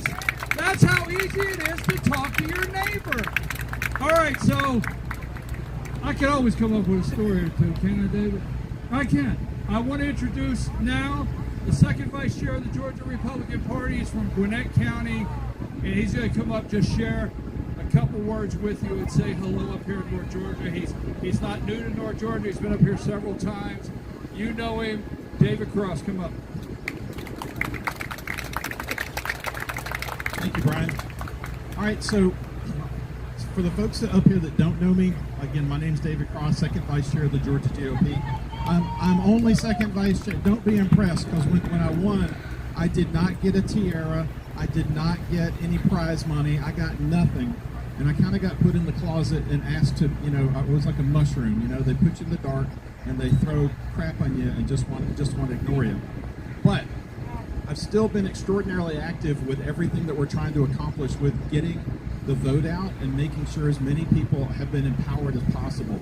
So I know that, so I came from Gwinnett County. I know folks up here, we got people from up here, we got people from all over the state that are here. And what I want to make you aware of is that we've developed something called a voter intelligence tool. You can find it on AmericanPatriotCaucus.com. It'll have instructions on how to go there. And one of the really neat things you can do is you can look up people on your street. You can look up neighbors. You can look up folks in your precinct. And for folks that are not actively involved in their, in their county Republican Party, I want to encourage you to get involved.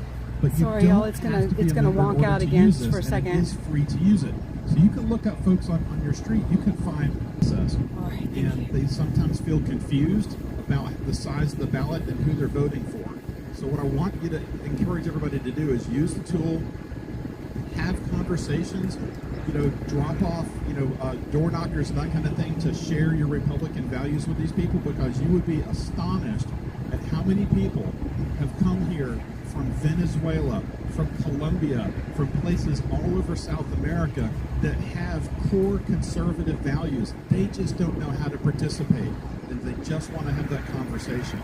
People come to the United States from all over the world, and it's our job to help engage them and invite them in, because a lot of them do share our values. They came to America because of what they think America was 30 or 40 or 50 years ago, because that's what's advertised out there. And we all know that things are changing, and we've got to take things back.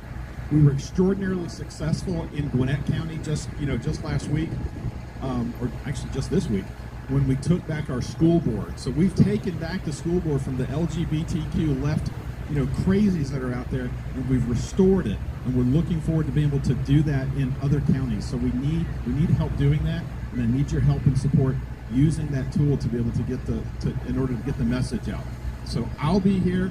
I'll be hanging out inside. My hot dog is getting cold right now, and I got to talk to Andrew about getting some funding for what's going to happen with instead of mailing ballots by first-class postage, I want to have them sent by UPS or Federal Express, assured delivery, where you have to show an ID, you have to show your signature in order to be able to get that ballot. Because right now we're losing chain of custody. We're putting $100 bills in the mail essentially, and hoping that they get, we're hoping that they get to the voter. We have no guarantee that they are. So feel free to see me afterwards. It's hot as the blazes up here, and I love this book. Reasons to Vote for Democrats. Did y'all see this thing? There's nothing in here at all. Love it. Thank you. I'm David Cross. David and I met last year campaigning across the state. He lives in Gwinnett County. He will work with you if you have a GOP out there, if you're a precinct cap, whatever. David will work with you any way he can. All you got to do is reach out. Thank you, David, for driving up, and thank you, and your lovely wife, Sean. All right, folks. I've been thinking about this for a while. Usually when we have somebody coming up and I'm introducing them, no problem. I just roll it right out. Okay, I roll it right out. No problem. I've been thinking about, how do I introduce this guy? I try to remember when I met the guy, and I have to tell you this. It's a couple things. When you meet this guy, if you're meeting him for the first time, you leave as a friend. He has that ability. He's got that ability. You leave as a friend.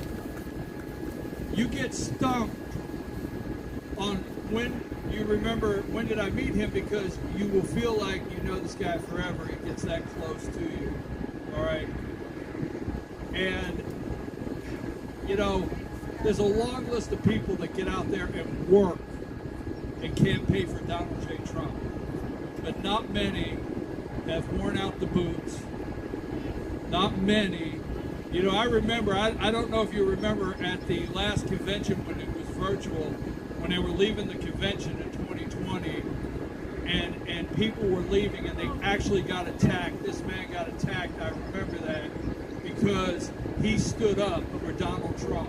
He was attacked on video by the left coming out of the convention. I know this man for several years. He's not new to North Georgia. He is a friend. I want to welcome Vernon Jones.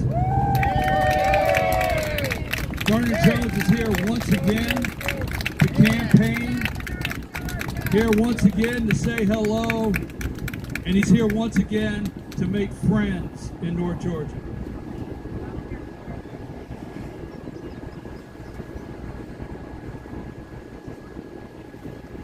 Brian, you have a cordless mic?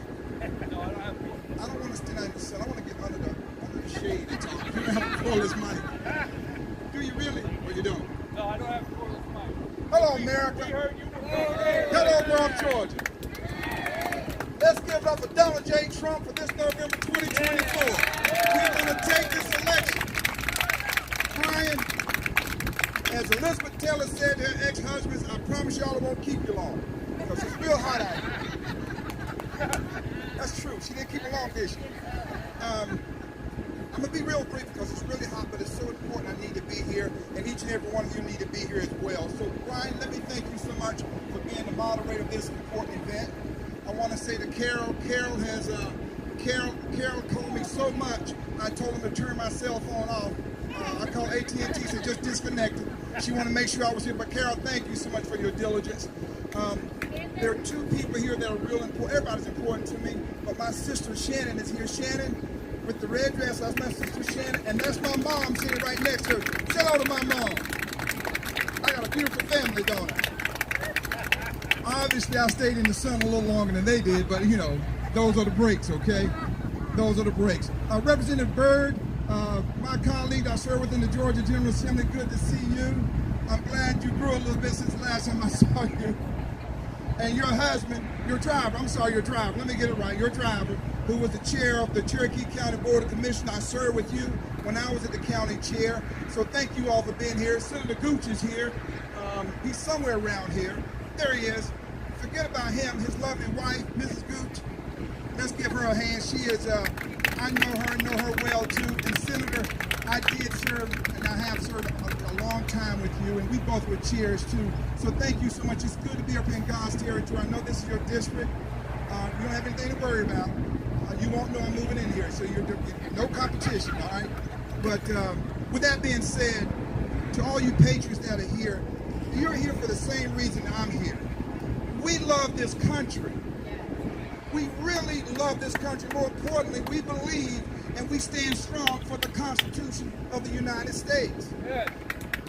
Freedom of speech, freedom to assemble in a peaceful manner. And I love one of them. One I love more than the other, I believe. I love the Second Amendment, the right to bear arms. I use my Second Amendment to protect my First Amendment. But if we're not careful, that radical crowd on the left, they're trying to destroy the Constitution. They're trying to destroy our children, our grandchildren. They're destroying everything they put their hands on. You notice Joe Biden, everything he touches turns to. I'll say it again in case you didn't hear me. Everything he touches turns to. Do you agree? Yes. And we see it happen all over this country. I am committed to Donald J. Trump because when Donald J. Trump was in office, it felt good to be an American again. I wasn't embarrassed by others who made us feel like America was some faraway place that didn't care about anyone, or America was just open house to anyone who wanted to come over illegally. Donald Trump restored faith in the United States Constitution. He restored faith in this country. And when I look at what's happening on our borders now, our borders are overrun like I've never seen before. And I've visited the borders. And let me tell you, the cartels are now running the borders, not Homeland Security, not Border Patrol, it's the cartels. And they're bringing fentanyl, and they're bringing human trafficking and drugs, and they're destroying the very fiber of this country. And they're coming in record numbers. You have some idiots who want to allow them illegals to be able to vote. See, there's a method to that madness. They want to bring in illegals to tip the scale. And if we're not vigilant, and if we don't stand up, and we don't let them know that this is America, the United States, my country, tis the thee, sweet land of liberty. We're not going to have that in America. We're not going to be a third world country. And we believe in a free and fair and transparent elections. You saw what happened in 2020. And Joe Biden may have got 81 million votes, but I can tell you 81 million people did not vote for Joe Biden. And when I think about him and Nancy Pelosi and Chuck Schumer, crying Chuck Schumer, I always say this, I think of the Wizard of Oz. One has no brain, the other has no courage, and the other has no heart.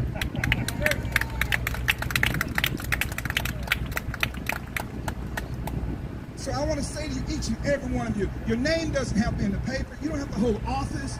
You don't have to be a big shot. Just be that patriot, that God-loving citizen of the United States who believe and love your country. And that you're willing to stand up and do what is right. You're willing to hold officials accountable. And isn't it amazing when we hold our election officials accountable, we're ostracized, we're targeted.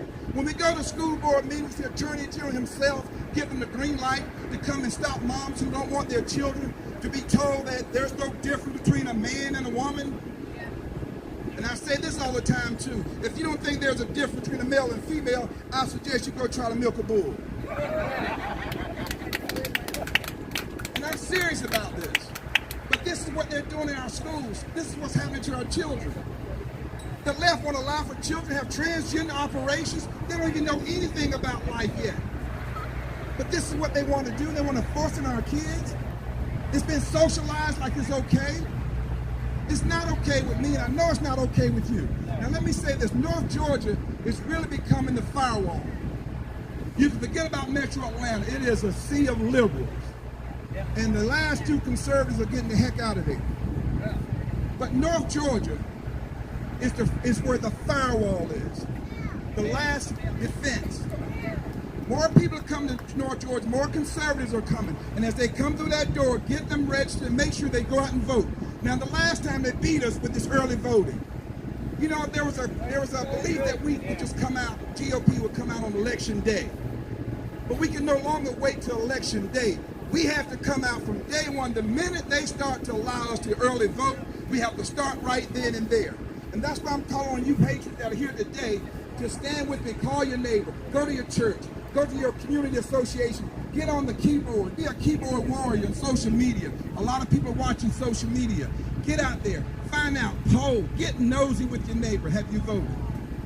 Don't peek through the window, but you know, get nosy. Because it's just that important. It is just that important. Look at what is happening. Runaway deficit. President Biden, to get votes, he's just going to waive student loans? What about the rest of us who work hard and got our way through there? What is that doing to our debt? Just want to give it away? Look at the amount of resources right now that they're giving to illegals. They're coming over here. They're getting a free laptop, free education, free medical, free hotel, and a free iPhone. Can you imagine that money could have gone to rebuilding our schools and our infrastructure in America? I believe in America first. Don't get me wrong. Yes, I want to help other people. But it's a poor cow that won't lick her own calf. I believe in America first. And I believe in standing up and protecting our Constitution and protecting this country. And I see my friend with the Air Force hat on. Let me say, first of all, to you veterans, how much we appreciate you and what you've done. My daddy was part of the greatest generation, World War II, 3rd Army under General Patton. But I think about veterans. You know how many veterans are still living on the bridges? How many veterans have psychological and mental challenges? But they're willing to bring in people from outside the country who never spent a day in America doing anything to make America better. And they're taking our resources. And so I'm just an ordinary man that's been blessed to do some extraordinary things. But there's so many more things that I have to still work on. And so do you. It just takes ordinary people. Union County, Vernon County, Gilmer County, Towns County. I know I'm leaving somebody out. I should have called all 159 counties. But North Georgia, Fabulous Five. Brian, he'll check me later on which one I left out. But we're counting on you. President Trump is counting on you. I went to court with President Trump. I sat in the courtroom with that judge. I saw that judge with my own eyes. You know, I heard President Trump talk about, you know, corruption. You know, his morning briefings, he would come out and talk about how corrupt the judge is. Well, I heard it, but I said, okay, enough already. But when I walked in that courtroom and I sat there and I saw that judge would not allow President Trump to provide an adequate defense when he had the former Federal Elections Commission chairman who they wanted to testify on his behalf that there were no campaign violations, I saw that judge deny him that opportunity. I saw that judge eat with Bob Costello when he did take the stand. That judge did not like what Bob Costello was saying about Micah Cohen. And I saw him look at that witness and say to him, because the witness, Bob Costello, was frustrated because every time he tried to say something, the judge didn't like what he was saying because the jury was tuning into what he was saying. And I saw that judge go after him in a way that was humiliating and just uncalled for. And then he was like, but Judge, I'm just trying to talk. He said, are you looking at me in my eyes? Are you looking at me? Clear the courtroom. I saw this with my own two eyes. They had weaponized the courts. They had weaponized the FBI. They had weaponized the CIA. If you think I'm lying too, breaking news. The laptop was Hunter Biden's laptop. I know y'all hear it from the first time. Exhibit A in that court trial with Hunter Biden, that gun charge, Exhibit A was the laptop. Well, way back in 2017 when they had it, when the media was saying there was Russian disinformation, why didn't they step forward and say, no, it's not Russian information, this is his laptop? But they didn't do it. They didn't do it. The whole Russian hoax. The 50 former intelligence officers who signed that letter, including past CIA directors like Pinella, CIA director, said it was misinformation, when in fact it was a lie. And the current Secretary of State, Anthony Blinken, was the one who put that letter together. And he's serving right now the Secretary of State.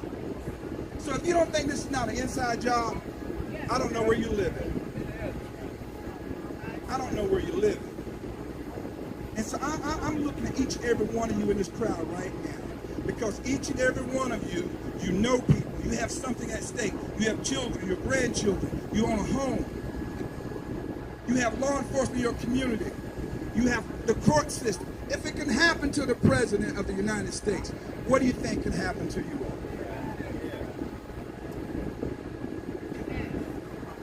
In my closing words,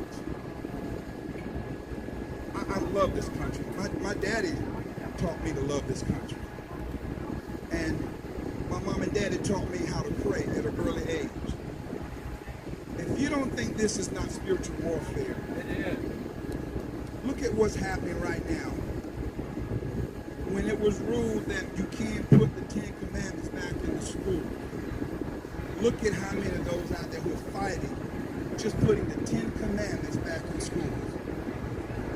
You can put LGBTQ back in schools, that's fine. You can wave the LGBTQ flag, that's fine. But there's an attack now on our religion, on the Christian faith. That's how serious this is. So I just wanted to say just a few words to a few good people. But y'all have the power right here to do so much. You have the power. And you cannot sit on it and rest on your laurels. You have the power to make a difference. Because President Trump was right. They're not after him. He's just standing between you and them.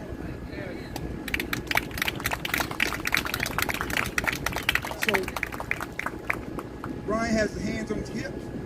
That's my cue. But when I think about, you mentioned earlier about the attacks I underwent, because I came out for President Trump. Oh, by the way, did I tell y'all I was black? I left it off there. Did I tell y'all I was black? When I saw what they did to me, just because I decided to think for myself, independent thought, that I know what's best for me and my family. I've been under attack from the left ever since. But I really irritate them because I don't back down, I don't back away, and I don't back off. I wish you'd see me sometimes when I'm on an airplane or going to the airport and I have my Make America Great Again hat on. You can see them just exploding, just burning up right there in the airport on the airplane. Yeah, because I'm standing for what I believe in. And Donald J. Trump, we need those 4 years from him to turn this country back around. Because we're headed in a place where I don't think we want to go. So with that being said, Brian, before I go, because I want to make sure I say to everybody, can you just do one thing? I do want to, because I have like 1 million followers on social media. And I try to send around this whole country as I travel, but also through social media, let them know that we got some patriots, I got some backup, I got some folks who feel the way I feel, and we're ready to fight. So if I can you get someone just to take a picture? I'm just going to stand here with them in the background, because I want to do a social media shot and send this out. Before you do, I got a couple quick things. No, yeah, well, just a couple quick ones. You know, how many of you, when Trump was on trial in New York, every day Trump would come out, right? Trump would come out, and what I would do is I would watch for Trump to come out, and then I would scan the background, like who's there? And I'm standing there, I'm watching, I'm like, whoa, there's Vernon, right? There's Vernon right there, right behind Trump. The man has gone all over the country, and in fact in other countries, supporting Donald J. Trump. But there's something new today. I did not know your mom's sister lived there. No, that was new on me. That was new on me. Yeah, that was new. Yeah, how about your brother? Yeah, okay, my brother. Thank you. I had to do it. All right, folks. He wants to get a picture. Thank you. God bless you. You stay right there. If we can get up on the stage, someone on the stage with a phone, and get a picture of Vernon with everybody in the background, that would be great. And then we'll get to our next. Can you get everybody?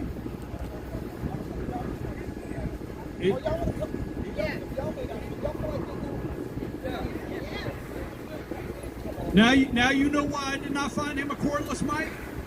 Now you know I know the guy. That's why I didn't. All right, everybody, let's get our Vernon Jones picture of the day.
Thank you, Vernon Jones. I appreciate it. Let's see if I can get back up here on the stage.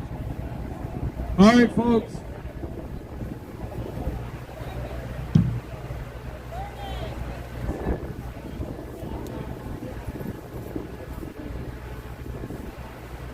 All right, as we're getting settled back in, I want to thank Vernon Jones for being here with us today. I am your host today, BKP. And I do a show every morning, BKP Politics at 8 a.m. on Voice of Rural America, Monday through Friday, every morning at 8 a.m. So we have the Trump bus here today.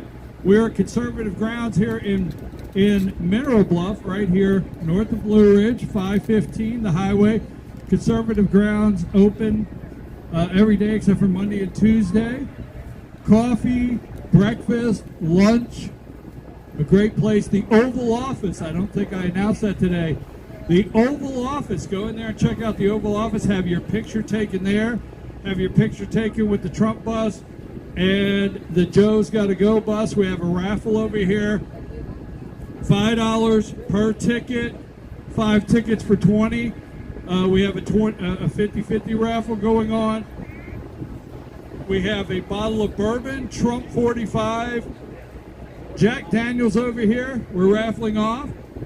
Get your Trump merch. If you have 2 hats, if you have 2 Trump hats, you need 4. All right, now look, we have some more speakers coming up. We have some great music from a good friend. Here is the Trump 45. I want to thank the North Georgia Trump Alliance that put this on today.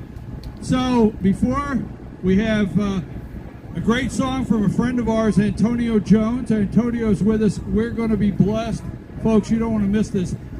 A great blessing. Antonio Jones is going to sing a song for us. But right now, we're going to continue to discuss how important this district is, this election is, with our state senator from this district, State Senator Steve Gooch. We're going to welcome him to the stage now.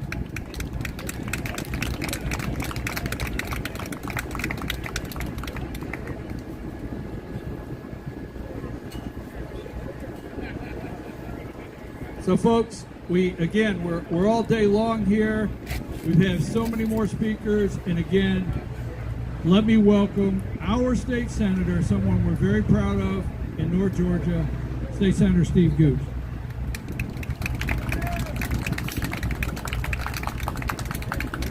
Thank you, Brian. Please don't ever ask me to come up and follow Vernon Jones. It is painful to come up after Vernon. Where did you go, Vernon? All right. You're a great American, Vernon Jones. I've known you for a long time. It's been over 20 years. I'll never forget the first day I met him. I was a Soule County Commissioner over here in Lumpkin County. Vernon was the CEO of DeKalb County, not the chairman. You were the CEO, which is a very rare form of government in Georgia and around the country. Soule Commissioner is a very rare form of government as well. Both of us were in Washington, D.C. I was walking down one of the big buildings. I think it was a Russell building. I kept seeing signs on the walls that said, "You're invited to a fundraiser reception for CEO Vernon Jones, DeKalb County." And I said, "Who the heck is Vernon Jones?" And so after an hour of seeing those signs, I decided to go to this reception. I was just walking in, and there you were. And I came up to you, and we met for the first time. I've known you ever since. You've been fighting the good cause, trying to clean up corruption in Atlanta, and now you've been on the Trump train for 8 years and continue to go strong. Thank you for all you're doing for our state and our country. But next time I want to introduce you instead of you following me. So my job here is to not keep you too long, as he was using the joke about Elizabeth Taylor. By the way, that was her 7th husband. She said, "Don't worry, I won't keep you long." But I'm not going to keep you long, because my first and only wife is here, and she did not want to come up here with me. I tried to get her to come up here. But Shannon, thank you for being out here with me today, and welcome Shannon to the crowd. And I heard somebody say there were some out-of-state people here. Raise your hand if you're from out of state. There was somebody here from Alabama. I wanted to say, well, we're big bulldog country up here in North Georgia. Yeah. And there you are. You're a Gator? Well, I've got to tell you my only clean Alabama joke. Do y'all know the only good thing that ever came out of Alabama? I-20. That's it. Interstate 20. All the other ones are dirty jokes. I won't say them because this is probably being broadcast live. Anyway, we're Bulldogs, but we're also Trump country. We love our Bulldogs, but we love our President Donald Trump. Am I right? Yeah. Awesome. I'm not going to repeat everything you've heard from every speaker that came before me, but I will say this. The last 3 years have been miserable. Am I right? Yeah. We cannot afford another 4 years of miserable. Joe Biden, I see the bus over here about Joe Biden. The only thing that camper's missing is on the back. It should say slow moving vehicle. There should be a flag that says slow moving vehicle. That compares him to that sign. We cannot let this election slip by and let one person not go vote that we believe will vote for our candidate. And that depends on us. We start here in North Georgia. We're still the most conservative part of the state. I represent the 51st district, which is Dawson, Lumpkin, White, Union, Fannin, Gilmer, and Pickens counties. It's the most conservative, but it's also the most active when it comes to votes. More people will vote in this Senate district than any other Senate district in Georgia traditionally every year, year after year. So watch in November and see if I'm correct. My prediction is that we will have the highest turnout of voters in the entire state, and it's because of good people like you, good conservatives and good patriots.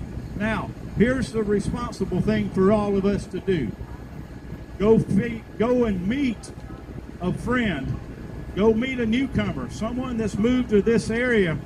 Maybe they haven't been indoctrinated yet by the left. Now's the time to get them. Now's the time to bring them to a Republican Party meeting. Bring them to the Patriots meeting next month, Carol. Bring them to your church barbecues. Bring them to your family picnics or your neighborhood picnics. Get them involved.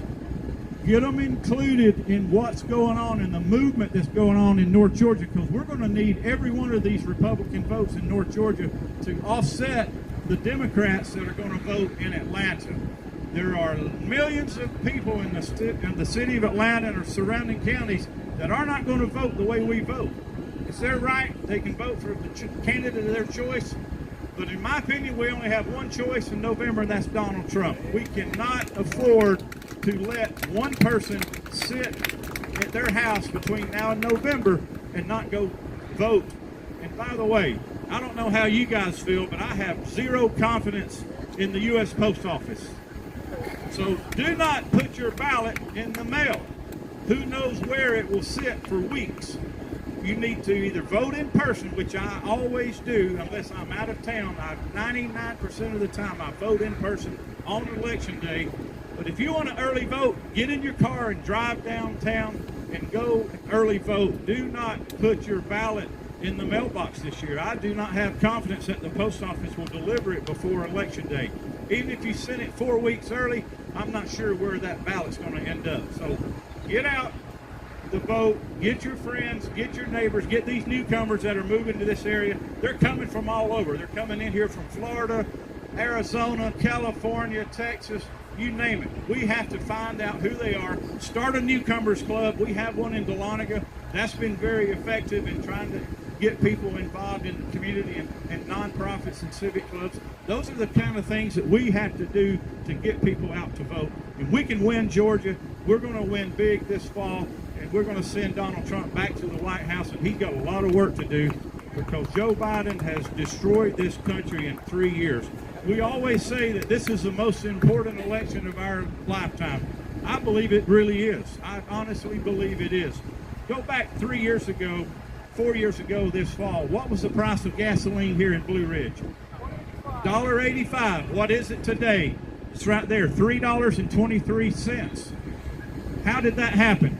One person made that difference. Not Congress, not the courts, Joe Biden. He did it himself. We used to go over here to McDonald's and get a hamburger for $1. If you're cheap like me, you go and get cheap hamburgers for $1. What's a hamburger cost today? $3.15. Chick-fil-A is where my kids love to eat 2 or 3 meals a day. You could go into Chick-fil-A 3 years ago and feed them for $8 a person. Today, you're lucky to get out of there for $15 a person. Inflation is killing our country, it's hurting our economy. Joe Biden came into office. He wants to brag about unemployment being the lowest it's ever been. It's because the government shut the economy down in 2022, correct? They shut it down. The pandemic came in and scared our country. The government scared everybody into going back home and closing the door. I worked every day during the pandemic. My wife can tell you that I got up and I walked over to my office and I worked all day. Other people sat at home. They were afraid because the government scared them into staying home. Joe Biden came in, and instead of chemtrails coming out of jet planes. It was money being dropped out of these airplanes. They were giving money to everybody. Trillions of dollars was poured into the country, giving people money so they wouldn't go to work. Companies like McDonald's, Burger King, Chick-fil-A lost their workers, could not open, could not reopen. We still have restaurants today that cannot get people to come back to work. Young people will not go to work. It's because the government has put so much money in their pockets, they think that they can rely on the government to help them and keep them up. We have to change that mentality. There's only one person this fall on the ballot that will make that change, and that's the guy's picture on this bus right here. Y'all go get the vote out. Let's go and have a big victory. I know Thursday night's going to be fun to watch. Who's going to watch the debate Thursday night from home or wherever? Let's go, Donald Trump, and let's kick Joe Biden back out of the White House. Send him back to Maryland or wherever he can find a way to go. He may end up in a home before it's over with. God bless him, but God bless us. God bless our country. Thank you, Brian. Hold on, Senator. I sent you a Christmas card. Did you get it? Yeah, but it was post-dated 2025. Oh, okay. No, it's just in the mail. It came back undelivered. No, I'm just joking. No, I really am. Everybody that's come up here today and shared has said something very unique to the day that I've really enjoyed, and that's the first time today somebody has brought up the post office, okay?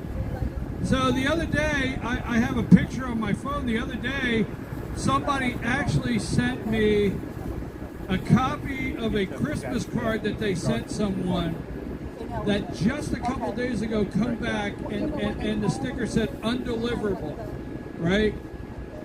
And we have that. So many of us know that and have seen that happen. The last thing we need is that to happen to our ballots. So I have a special guest right now that has drove up here from Gwinnett. Are we ready with music? Okay. This gentleman, I was on his podcast the other day. He has a weekly podcast. I want him to take just a minute and tell you about where to find his information. And he has a song he wants to share with you. A friend of mine, Antonio Jones, come on up here if we're ready. All right. They're setting up the music. Antonio, thank you very much. He's wearing the mugshot. I like that. Oh, he has the Trump socks on. Okay. Do they call that drip? The drip. Is that what I don't know what the kids say nowadays. I mean, the drip. All right. So you got drip is the latest. So he's wearing all the Trump drip. I'll say that. All right. Antonio, God bless you. Thank you for being here. Wonderful friend of mine from Gwinnett County. I want to turn it over to him. Thank you, BKP. Truly a humble guy here.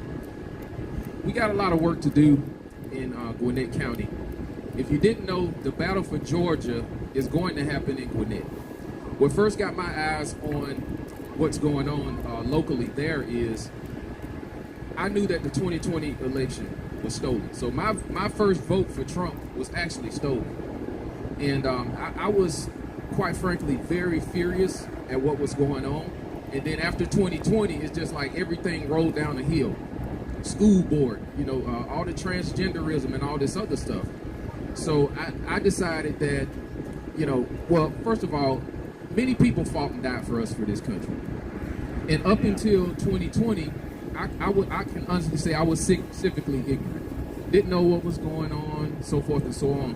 So when all of this stuff happened in 2020, that situation kind of hit me like a ton of bricks. And I started to think about, the founders, they came over here on boats. They were young guys. They were willing to fight against the powers that be. And here I am, reaping all the benefits and everything like that, and hadn't done anything for my country.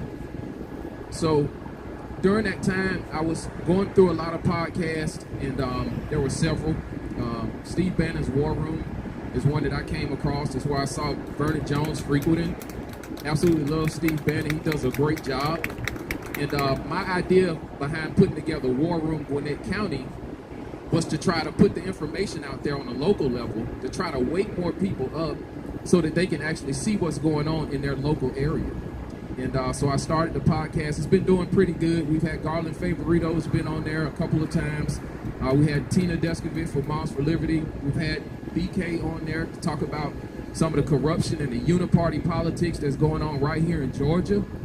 And I encourage you guys to follow 2 pages on Facebook. My page is the #1 Antonio Jones, and the one for War Room is War Room Gwinnett County. I implore you guys, if you see a candidate down there, you see an interview, if you can chip him in $5, you know, that's running for local office, I would implore you guys to do that. Because the battle for Georgia is going to happen on whether Gwinnett County turns deep blue, remains purple. I really believe we can turn it red. I really do. Because people that I talk to in the communities, they have conservative values. They've just not come out of that closet yet. You know, I grew up grafted into the whole Democrat idea, but my values have always been conservative. And there are many more people like me out there. You know, we just got to go together, get in some of these communities, have the conversations, and open that door up and put the information in front of them. So next, this song that I recorded is for everybody that's fighting for our country and our community from so many different levels. My pastor says, we all have an appointed time to be born, an appointed time to die. So that dash in the middle is what we will be living. And quite frankly, we will be judged on that when we stand before God. So we can't speed up our death. So we might as well fight hard and go the distance with that dash in the middle. You can go ahead and run, Jeremy.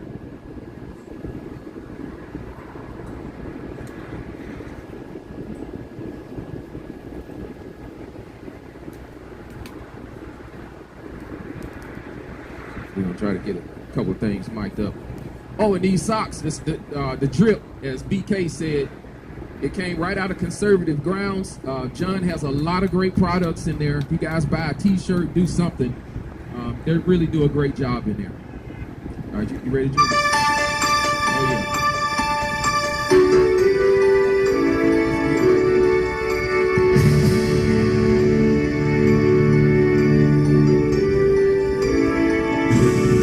This song, I have to get a little bit more volume on my mic. I have often dreamed of a far-off place where a hero's welcome would be waiting for me, where the crowds would cheer when they see my face. And a voice keeps saying, this is where I'm meant to be. I'll be there someday. I can go the distance. I will find my way. If I can be strong, I know every mile will be worth my while. When I go the distance, I'll be right where I belong.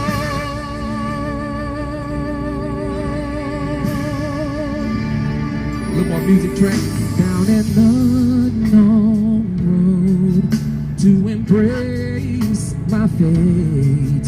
Though that road may wander, it will lead me to you. And 1,000 years would be worth the wait. It might take a lifetime, but somehow I'll see you through. And I won't look back. I can go the distance, and I'll stay on track. No, I won't accept defeat. It's an uphill slope, but I won't lose hope till I go the distance, and my journey is complete.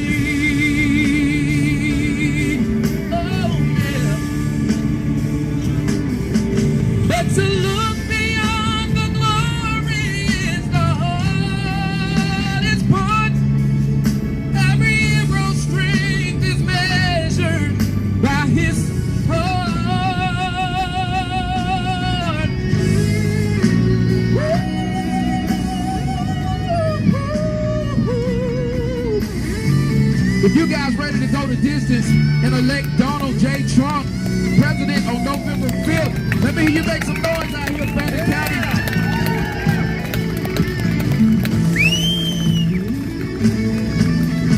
Like a shooting star, I will go the distance.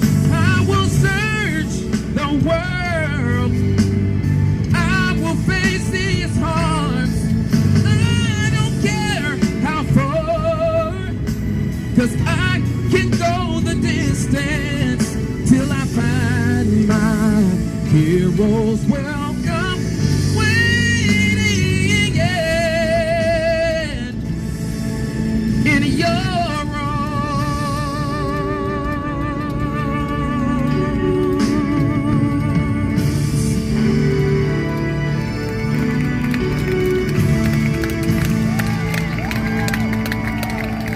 I will search the world.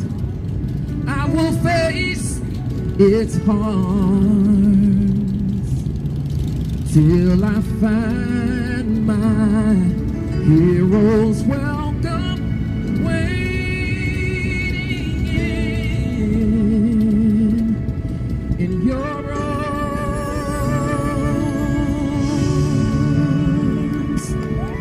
Thank you guys.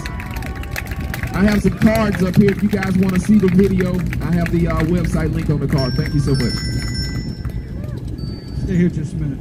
All right, I got Gloria Bee Freedom. Come up here, man.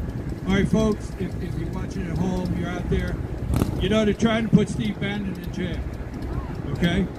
They're trying to shut down Alex Jones, right? We see that every day. They're trying to shut the big guys down. If you watch Steve Bannon's most recent interview, you know, it is the podcasters that are giving you the truth. Hey, my show's not as large as Steve Bannon's. My friend here, he jumped out last year. He said, you know what? I'm going to get out there. I'm going to do the work. I'm going to learn. I'm going to bring information. When is your show on? It's on Wednesdays around 2 p.m. and on Saturdays around 2. All right, fair. Antonio, can you come up here a minute? Thank you, Antonio. Please, everybody meeting at Gloria Bee Freedom. Come over here, Gloria. Right here, right here. This is, all right, remember one of the rules today? I know it's hot, Gloria. You'll be okay. All right. Remember one of the rules today? What was one of the rules? Meet 5 new people. Remember that? I know you didn't like coming here and having rules. 5 new people. Gloria's from Annapolis, Maryland. All right, she's from Maryland here today with her dad. And Gloria Bee Freedom.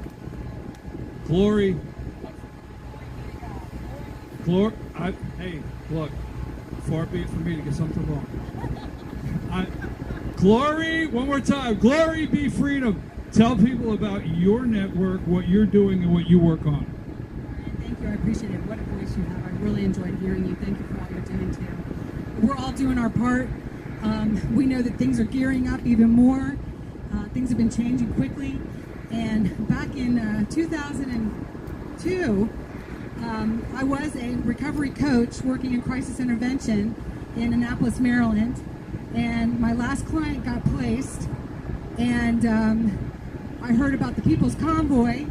And 3 days later, I was off to meet up with the People's Convoy. And over 2 years later, I haven't stopped. So I still live in Annapolis, Maryland, and I'm in DC all the time. Most every night I cover the January 6th vigil that's held behind the DC jail next to the Congressional Cemetery. Every single night, coming up on the 2-year anniversary of that on August 1st. And the vigil was started by Mickey Whithoft, who is Ashley Babbitt's mother. Ashley Babbitt was shot and killed on January 6th by Officer Byrd, one of the Capitol Police. And the vigil does not say that nobody did anything wrong that day. It says we deserve, under our Constitution, equal justice for every single American. And that's not what we're seeing happening. Okay, so everybody's got an opinion about January 6th. I can tell you what I feel about it overall is that it was a horrible day for everybody in this country. A horrible day. 4 people were killed. None of them were police officers. And more is being revealed every single day about the truth of that day. What we've seen is our government weaponized against us, we the people. And they're trying to convince us that things that we know to be true are not true anymore, including our values, including that this is supposed to be one nation under God. And I live stream under GloryBee Freedom on YouTube, Rumble, X, oh my goodness, Instagram, Facebook. There's still more. I know there's still more, as you know, because I know that the truth has got to be documented, number one, because I don't want mainstream media narrative to be written down as our history. So I have decided to give up my career. I get by the skin of my teeth. I've given most everything up for it, to be anyone's eyes and ears on the ground that chooses to tune in. I'm one of many across our country and across our world, and we are brothers and sisters with Canada and with people in Mexico and all over the world who don't want the injustice that is creeping over the entire world, not just only our country. So I stand for Trump for 2024 because I believe he is the best person, the best candidate to turn this around as fast as we need it turned around. So God bless Trump, God bless our United States of America, and God bless our patriots, each and every one of you. Thank you so much. Thank you very much, folks. The truth is out there. We're living in an age. You don't know where the truth, it's out there. Thank you very much. Look for her also on my program immediately. I'm going to bring her on. No, she is bringing information, and that's what I do every day, is bring information. Thank both of you. God bless you very much. The truth is out there. All right, so, hey, Walt. Hold on just a minute, folks. Walt. Can somebody get Walt's attention? Walt, get over here. I have to do it, folks. Just give me a second, okay? You have congressmen, you have state representatives, you got the second vice chair of the party, you've got state senators. I bring to you my friend Walt. How you doing, Walt? Better? Walt here, and I really do, because you cannot make these things happen. When you go home and you hear the speeches and you hear the rally cries and you say, who's doing the work? This guy right here attends every meeting, every single meeting. The door's open, Walt's there. We say, hey, we need volunteers. First guy to raise his hand. We need somebody to help with parking. God bless you. Thank you, my friend. All right, I love you very much. Thank you, Walt. Walt, if they're not registered to vote, don't let them leave, okay? Thank you, Walt. I know you can count. Bob Coover, don't take off. Now, I want to first of all extend an apology. It's been a long day. We had a lot of speakers come in and out of here, and I did ask my friend, he lives here, I did ask my friend if he could let me get through some of the speakers that have to leave, and he was kind enough to do that. Folks, I've introduced so many heroes, so many patriots. This is someone I met a couple years ago. This is a real hero to me in this country that works tirelessly, a patriot that digs information, that is trying to protect our vote. We've talked about the mailing ballots, we've talked about early voting, we've talked about registering to vote. We've got to safeguard our vote, protect our vote. I want to introduce a friend of mine now, Mr. Bob Coover. Sorry. Make your time, Bob. I'm the one that held Bob up all day long, but we're not. And I hope you'll stick around for a couple, I promise, a couple parting comments that I have. Down there? You want to go down there? Is that where you want to be? Let my friend Bob Coover go right ahead. Thank you, Brian. I don't do well with podiums, so I wanted to take a few minutes and bring you up to date on some information. About 4 years ago, can you hear me now? About 4 years ago, perfect. About 4 years ago, I was with Carol, and we were at the Trump headquarters in Blue Ridge. And that's kind of when I got my start on getting involved in this election. There's a few other people. David Cross has worked nonstop.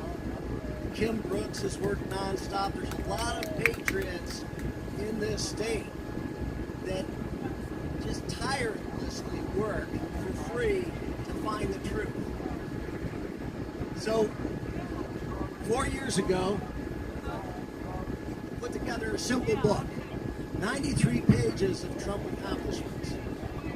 You can get your own copy in the coffee shop. There's a little QR code you can scan and download it. But when you have a discussion with your friends and your neighbors that like to bash Trump, break out the truth. 93 pages of incredible accomplishments. Now everybody has seen the Biden accomplishments, and they're published by Satan every single day. So start educating each other on what you see there. Now the last thing that I wanted to cover quickly is this document. How many people know that there's a Georgia lawsuit in front of the U.S. Supreme Court right now? Woo! So this lawsuit was brought by a lady named Lori Tullis. It's made it through 4 Georgia courts, Georgia Supreme Court, and it is now in front of the United States Supreme Court. As part of this, I and Carol and the Mountain Patriots, we have written an amicus brief that was accepted by the clerk and is part of this lawsuit in front of the U.S. Supreme Court. Kim Brooks and Helen Strauss led a team's effort. David Cross has supplied an incredible amount of mental resources and computer resources. And what this book has in it is 29 pages of the crimes against the citizens of Georgia by the Secretary of State in his office. The other piece of this lawsuit that everyone in here should be calling Senator Gooch about is 165 pages of evidence right from the Secretary of State's website. It has names, it has user IDs, reg IDs, and this here went in front of the justices. They had a conference about it on Thursday, just this last Thursday, and in the next 2 weeks we'll be deciding whether this will be heard or not. So please share the word. It's an incredibly important opportunity for Georgia. Now the last thing I would like to share with you, I got a call yesterday, and this was about the most recent election. So everybody, including several people that were here today, like to say, you have to leave 2020 behind us. You can't do anything about 2020. Leave it behind us. But guess what? If we leave it behind us, we don't understand what really happened. So, I get this call, and this individual says, Bob, you wouldn't believe it. It was a God thing today. So basically, there was a conservative constitutional sheriff in a runoff just this last election, a week ago. And this conservative conservative sheriff only received 4 votes in his precinct. And the precinct he lives in is a very close conservative precinct. So the individuals in this county were able to look at poll pad data. And the poll pad data has this one individual, and it just happens to be Lori Tullis' husband. He was a third to vote in that precinct that morning. And he had all of his votes written down. His wife went through and said, okay, we want to vote for this, we want to vote for this, we don't want to vote for this. All of his votes written down. He still had the practice ballot in his pickup truck. They were able to get, via an open records request, the actual voting data that shows this person was the third to vote in this precinct. Yeah, that person was Lori Tullis' husband. And guess what? every one of his votes were switched. The actual Secretary of State's data shows 180 degrees for what actually happened. So this is going to cause a firestorm. We pray.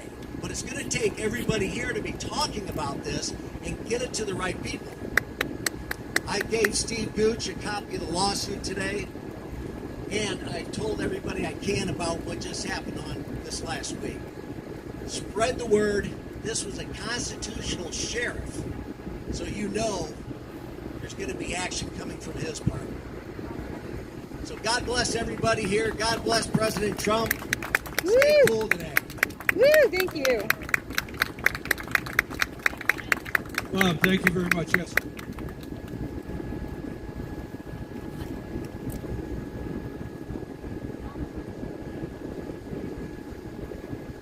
I just want to take this opportunity to recognize all the hard work that Bob Cooper has done. We've all worked together, but the amount of time he put in and the dedication is unbelievable. Bob and Kim Brooks, and those two there, they're just over the moon. And the husbands and wives that are behind these people, Nicole, I know you had to put up with your husband being gone a lot, but just, I can't even tell you the gratitude I have for him. Thank you, Carol, and we're going to introduce Carol in just a minute. Mountain Patriots, I don't want her to walk away. You know, it's just like Walt earlier, Bob Coover, Carol here, the people that work every single day to try to make a difference. All right, so folks, I'm going to close up here and make some final comments, and then we're going to bring all of our. Yes, we're going to do that right now. It's still in there? Okay. So let me make some final announcements, final comments, and then we're going to get everybody, Carol Ann, in about 10 minutes. 10 minutes. Anybody that's involved with today's event, please get them out here, okay? Yeah, 10 minutes. Sit down. Yes, you need to sit down. This lady over here, Carol Ann, nonstop, dreamer. You know, I don't like to forget anybody's name, but I always call her Mom. I know it's Margie, but I forget because I always give her a hug and say, Mom, thank you. All right, folks, our final announcements of the day, we have the Trump bus here, so go and look at the Trump bus, check it out. We have the Joe's Gotta Go. We have Conservative Grounds inside, please go. A family-owned business right here on 515. Please go inside. Say hello to John Tatum, all right, and his family, a family-owned business. They have invested here. They work hard. They support President Trump. They support our community. Conservative Grounds. We have a Trump store in there. There's an Oval Office. The Oval Office is in there. Go take your picture. And remember, say hello to Fred. So we're getting ready to get all of our group up here in North Georgia that you could say hello to. But I want to make it quick because it is hot and you've been here all day and I've been here all day. You know, I started out and I didn't make jokes. They were not jokes. I tried to be a little humorous. I tried to be a little humorous about you know, the price, how hot it is, the price of deodorant. I said that in a little bit of a joke, and as soon as I walked off the stage, my name is Brian K. Pritchard. That's my full name, Brian K. Pritchard. I do a daily show, BKP Politics, on voiceofruralamerica.com every morning at 8 a.m., 2 hours a day, 5 days a week. So I made a little joke, and I said, you know, I was looking for the $2.50 deodorant, and I need the all-day coverage, right? And I go to the store and it's like $7, $8. I said that as a joke, but that's true. And I walk up the stage and the minute I walked over there, a lady said to me, that's true. It sounds funny, but that is true. That's where we're at, okay? Then I made a little joke. And this is not a laughing matter. Restoring America is not a laughing matter. You understand? I don't even like to say this, but it's a desperation. It's a time. It is now. It is not tomorrow. So I made a little joke about the dishwasher and dishwashing tablets, right? But see, that was true. That resonated. It really did. You know yourself. You don't start that dishwasher till it's full, because a container of dishwashing tablets, truthfully, is $25. And you find yourself saying to your husband and wife or the kids, don't start that dishwasher. It's not full. I know I can get another cup in there. Why? Because that's true. It's not a laughing matter. I like chewing gum. I love chewing gum. I chew gum all the time.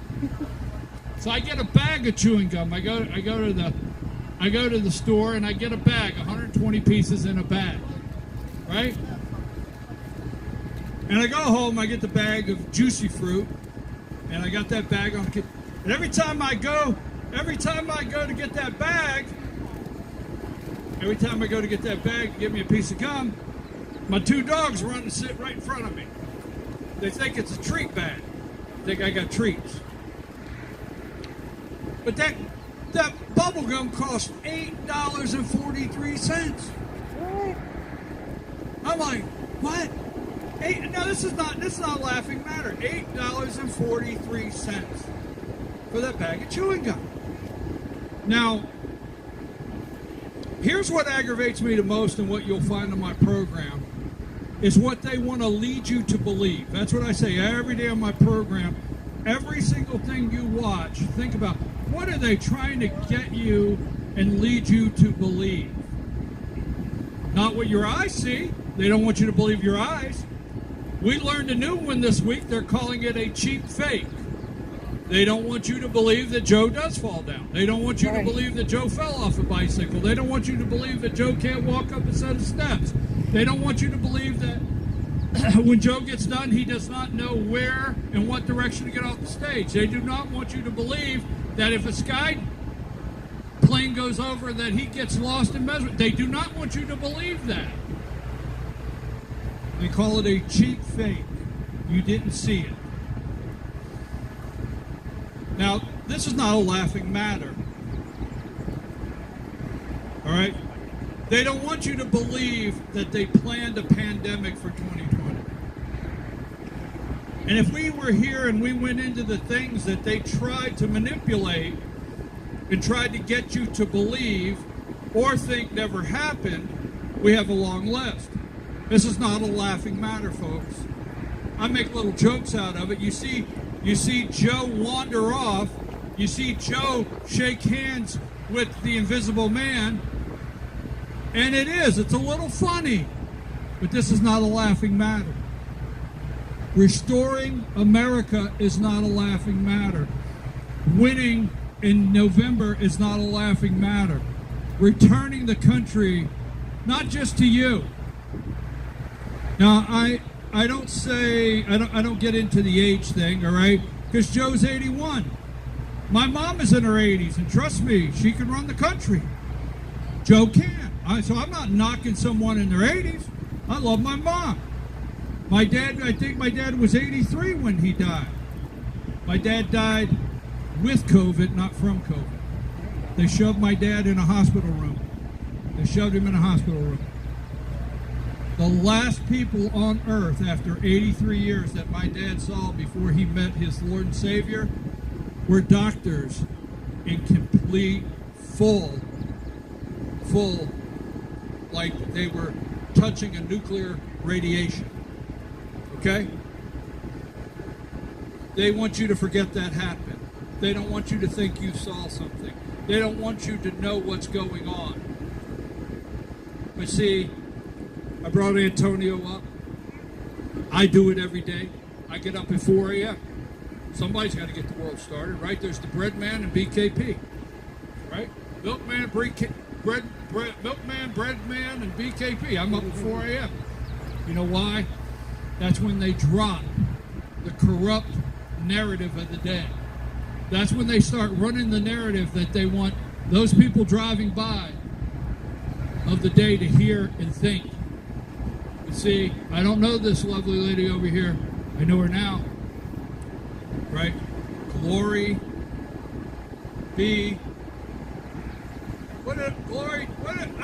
I'm getting tired. I gotta admit. Bless your heart. GloryBee Freedom. GloryBee Freedom, right? The truth is out there. So let me close with this. All right. We know Joe Biden didn't win the 2020 election. We know. All right. And they will tell you that what I just said means that I'm stuck. Well, you're stuck. You won't admit Joe Biden won. You're living in the past, okay? You see, I watch every single day that they don't even want me to believe that Joe Biden fell. I live every single day with them telling me a laptop is not real. Now, I'm going to really say something here, and I say this, and I do apologize. I don't apologize often. I am going to apologize if you're walking at home.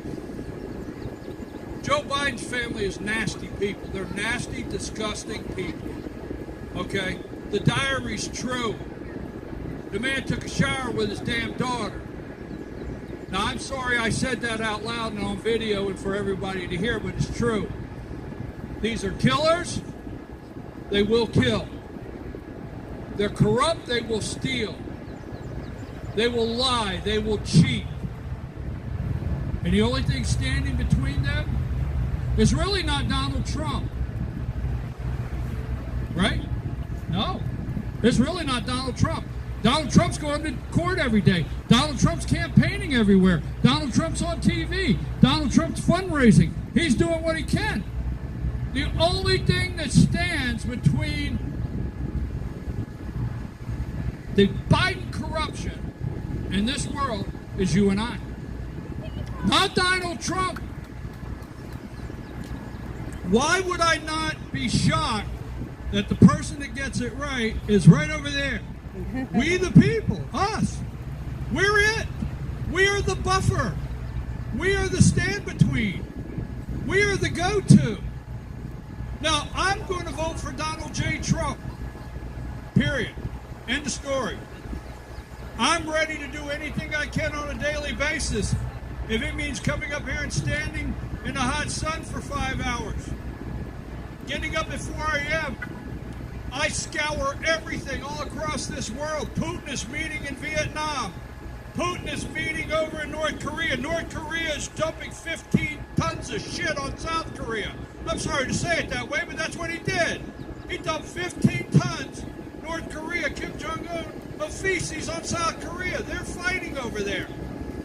The Spratly Islands, if you don't pay attention. I didn't come out here today to hear world policy. The Spratly Islands. Joe Biden and Barack Obama watched China build islands in the South China Sea. They're man-made islands. They're military bases. China's prepared to take over the Philippines. China's prepared to take over Taiwan, take over Japan, whether you think so or not, take over Vietnam and South Korea. They're prepared on the world stage. Israel's fighting in the Golan Heights up there next to Syria. Right? Syria. Russia's got a major base up there in Syria. Ukraine. I would spend another 3 hours if I discussed Ukraine and what's going on there with that laundromat. You see, it's not a laughing matter when Joe falls down. It's a scary thought that Joe has a nuclear code. You understand? That switches, and I'm not here to put you in fear today, but I'm here to tell you like I did when I started this morning. You know, there's two things. Now, I'm only 39 years old. I always pause for that, okay? There you go. That's my girl right there. We're 39. So, there's two things. There's two things, and a lot more, but two things that they lied to us about our whole life. They said, what'd they tell you?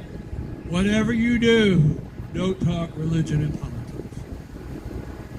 Whatever you do, don't talk religion and politics. Well, I'll tell you what, we didn't talk religion and politics, and the world's going to hell, and the damn corrupt swamp is running D.C.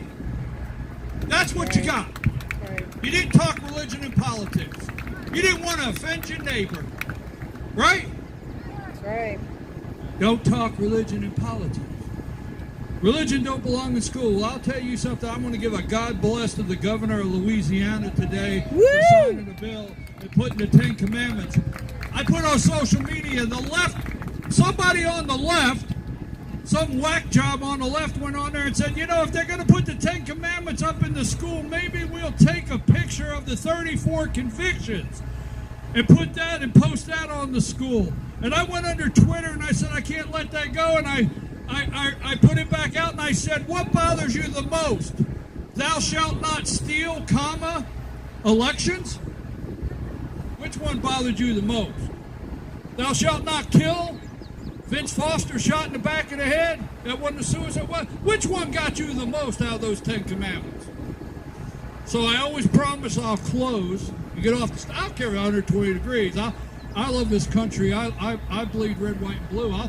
I'll talk patriot, saving this country. I don't care what the weather is. I don't like the cold. If I got really, if my toes was cold, I'd leave. So, anyhow, let's go back to right here at home. We're in a bubble. I want to close with this, okay? We're in a bubble. I know these people over here. I know the people in conservative grounds. I know the guy who drives the Trump bus. I know most of you underneath the tent. You're in a bubble. Look at them cars driving up through there, right? What's the number one thing I get every day?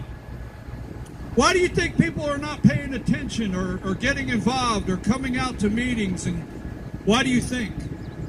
And I offered somebody the other day, I said, here's what I want you to do. I want you to go over to this adjoining county where they have this big outlet mall. And I want you to get a cup of coffee and go out there on what I call the old man bench when you're waiting on your wife to buy a pair of shoes. Boy, I'm in trouble for that, right? So go out there and sit on that bench and get you a cup of coffee. And don't say anything. Spend 1 hour and look at the people. Look at the people you don't know. Pay attention to the ones you don't know that are in the stores and shopping and the families. And you'll start getting an understanding of why some people are not connected. That's who you need to talk to. That's who you need to say hello to. I hate to call politics evangelizing. I hate to do that. But that's who you need to evangelize with. Right here is where you're at, is where we need the missionaries. Right here where you sit. That's who you need to talk to. And let me tell you something, the conversation is easy. I get people say all the time, well, if I say Republican, they run away. Okay. Well, they're a lifelong Democrat, or they don't know how they really feel. Okay. But Republican offends them. Okay, all right. Don't mention any of that. Don't mention any of that. I sit down with a family and I said, how much, family of 5, 3 girls, mom, dad, 3 girls. I sit down with them the other day and I said, how much are groceries? They said $1,000 every 2 weeks. Did you hear that? $1,000 every 2 weeks. Right? That's just the tip. Don't tell me you don't have something to talk about. When you go to the grocery store and you go to reach for that orange juice, right? This is not black. This is not white. This is not Hispanic. This is not Latino. This is not Asian. Everyone that reaches to get that half-gallon orange juice pulls it back, and you better have $5. You understand? There's some dad and mom today looking, and this is serious, they're looking at their kid at the breakfast table and saying, "You can't. Why can't I have a full glass of orange juice? It's $5. You don't think it's happening? That's real. All right? You go over to the gas pump, it's $3.15.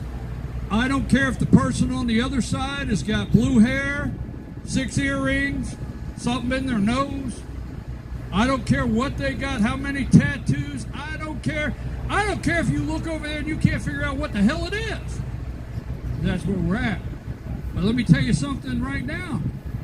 They're paying $3.15 and you're paying $3.15 and you don't want to pay it and they don't want to pay it. You see, we have something to talk about. We have American values. Parents, Parents do not want their children to be experiments. They do not want their children to be lab rats. They do not want their children to become a case study. That's not party line. That's America. Folks, I could go all day. I appreciate you so much. I love this country. You got to register to vote. Did you hear me? You got to register to vote. You got to ask your neighbor if they're registered to vote, right? You've got to ask your son, your daughter. Well, you know, when I talk to my daughter, she gets a little funny if I start talking politics. Well, she'll just have to get funny. You know what? When my kids are little, and I hope they're not watching this, when my kids were little, this is what I used to tell them. My son is 40 years old. Our daughter's 40. Our daughter's 36. Our son is 40. Our daughter's 36. We got 5 grandkids. When our kids were little, I used to look at them and say, you know what? I'm making this decision not for you to like me. You understand? I'm not looking for you to say thank you. I would say to the kids, I'm not looking for you to say thank you. I'm not looking for you to like me. I don't think you're going to be happy with what I'm about to do. But one day, you may come back and say, Dad, thank you. And I'll be here on that day. It doesn't have to be tomorrow. So if your kids get upset, because you talk politics, your grandkids get upset, Grandpa, why do I come to your house and you always ask me if I'm registered to vote? Right? I know that. I know my dad, you didn't walk in his house if he's a grandkid. Son, did you vote? Papa, why you always ask that? Right? Well, guess what? They might get a little upset if you ask. But they will thank you when the country is saved. They will thank you when they have God Bless America. You know, the back of my shirt says, Raised on Reagan. Raised on Reagan. There's two things that I really love about my shirt. One, my son bought it for me. Two, when my son bought it, he bought 2 of them. You understand? Don't be afraid. So I'm going to end with what the pastor said when we started. The pastor said, if you're not registered to vote, shame on you. So please register to vote. Talk to your neighbor. Now it's time to get involved. It's time to get involved. This has got to be the close. This has got to be the sale. Go to the Republican Party. Be a poll watcher. Be a poll worker. Go to the nursing home. Drive people to the polls. Go and say, hey, how can I do? Do I have 4 people that can't vote? I'll get them to the poll. You have senior citizens that have to have an absentee ballot. And you know they got an absentee. Call them. Did you turn in your absentee ballot? Right? We have to engage.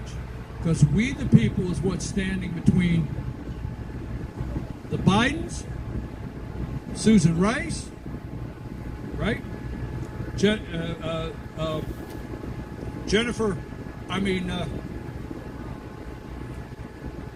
Rice, Obama, Michelle, Valerie Jarrett, the rest of them. They're running the country. We have to do something about it. And that something about it is voting for Donald J. Trump for President of the United States. God bless you. Thank you for being here today. Thank you for taking your time. We're going to get everybody. What do you got here? All right. We have the raffle. Don't forget that. Now, can we get everybody? Congressman's still here. Stop. Say hello to him. Can we get everybody? I asked Carol. I know. I went just a little long. It's not unusual for me to go a little long. But can I get everybody that was involved? If you were involved today, if you put up a tent, if you're on the North Georgia tent, Vince, can I get everybody rounded up here? I want everybody. Come on. If you were involved, we want our congressman to come back and be with us. He was a part of making today. Walt, if you were involved, if you put up a tent, if you came out here, and you said, I want you to come on over. Carol, please come up here. Carol Ann, where's Carol Ann? Did Carol Ann wander off?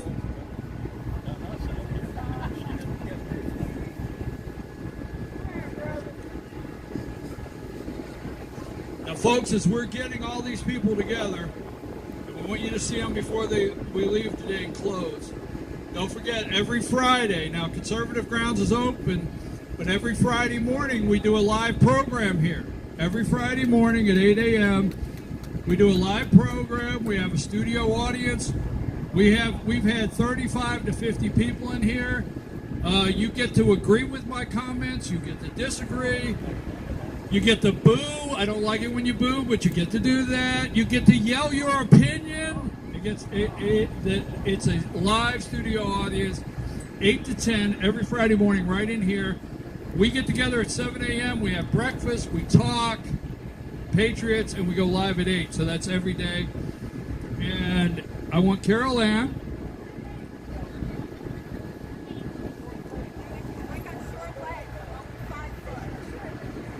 Carol Ann said she has short legs. She didn't want me to tell everybody She's that. 5 foot tall, she said.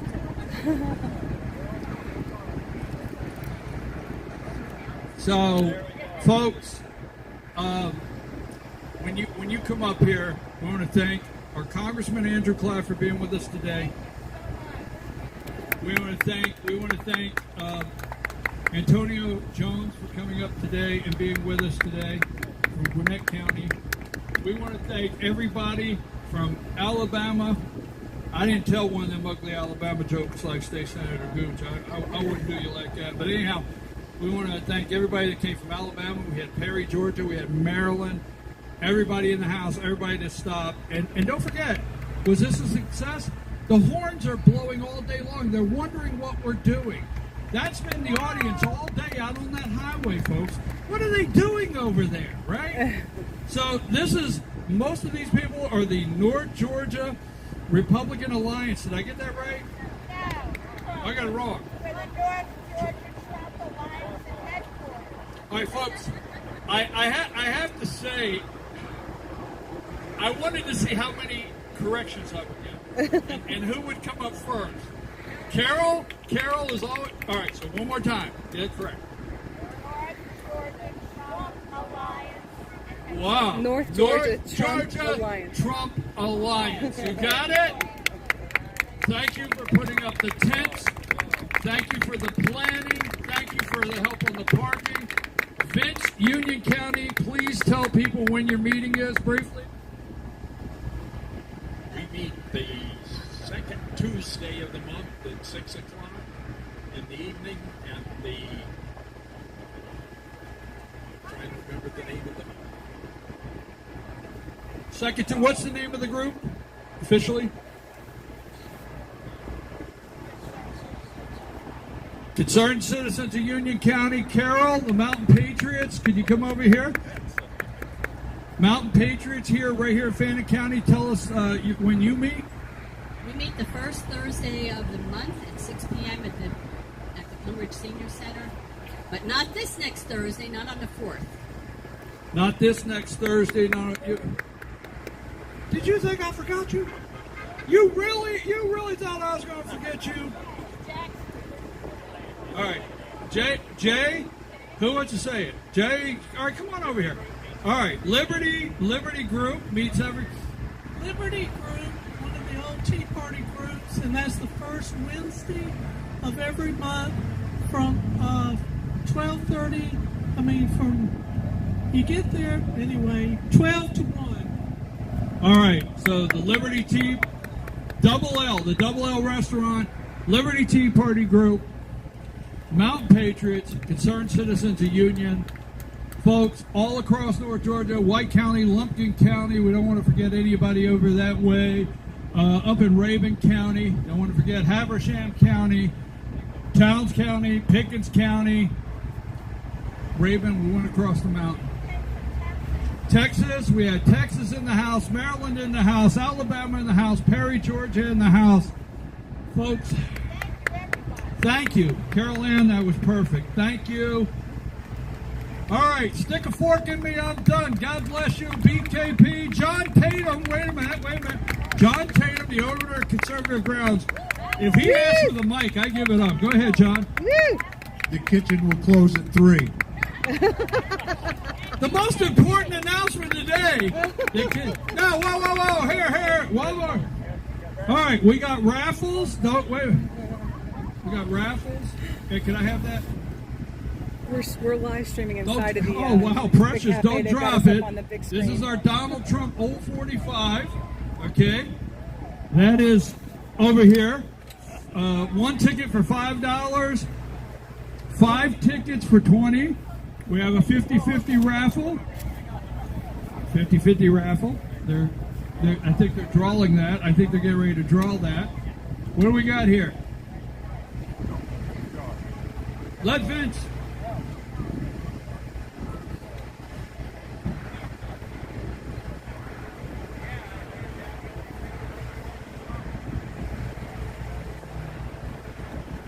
Here's the ticket number 978.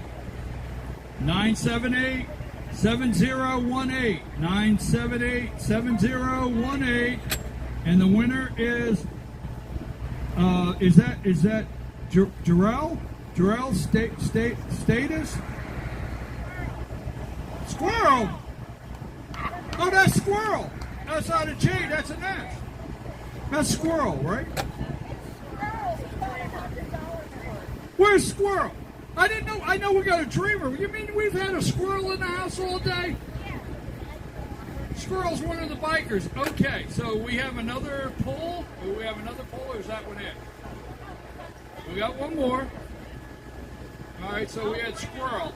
That looked like a J. I was trying to figure out, like, okay, that's a new one to me. So we got Squirrel. Go ahead, Vince.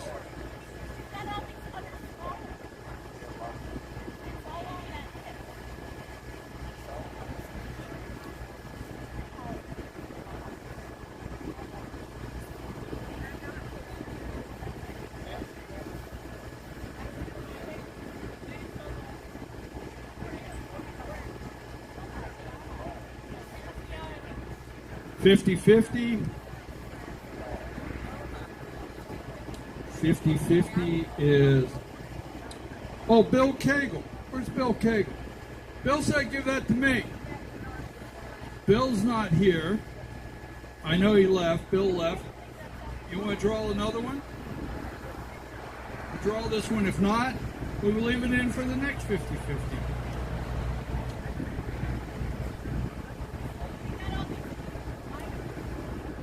Debbie Beck. Debbie Beck won. She won. All right. Okay, that's it. That's it. What's that for? No. I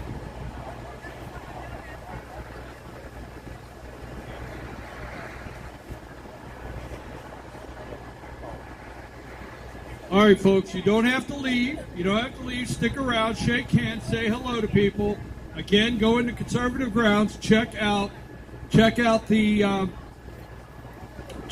Oval Office there, and check out everything inside of the store. Trump bus is still here. Say hello to your neighbor and make a friend. God bless you. BKP, don't forget, every Monday morning, 8 a.m., voiceofruralamerica.com. Thank you. We're out. We already ate lunch. So the live stream is streaming inside, so I was watching y'all watching out here while we were eating lunch in there. Isn't that great? Let's get y'all on the gimbal, and I'll take you inside real quick. Let me see if Dad wants to go sit in the air conditioning though. It is blazing hot out here. But they had a nice setup. It's nice and cool under the tent where Dad is. Hey, Dad.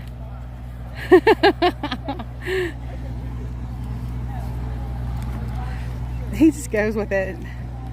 I asked him if he was doing all right, and he said, no, I'm good. I'm good. He wanted to stay, so that's awesome. All right, we're going in the gimbal. We have a couple of other raffle items. They're small ones. All right, hang on, yeah.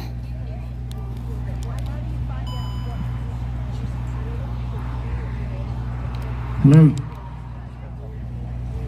We have a couple of other little raffle items we'd like to We're give mobile away. again. The first first one is Survive Till 25 hat that was donated by our head Alliance member, Jay Cannon. Nice. And the number on that one is, or the name, Marsha Lowe's. Is Marsha here? She left. All right, put it on the Congratulations, Marshall Liz. Survive Till 25. Why is that up in the clouds? There we go. The Sorry. next item we have is a rhinestone Trump hat that was donated by John Tatum. Debbie Beck. So they're giving stuff away. Oh, this has been really, really nice, y'all. It's been fun. We got live music.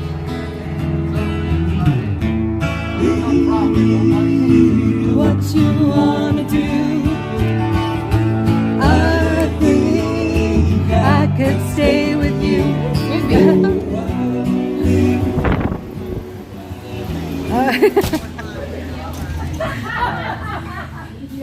Our next president. At least he's MAGA. Oh, that's awesome. Oh, I got this one in the Take Our Border Back convoy down in Eagles Pass.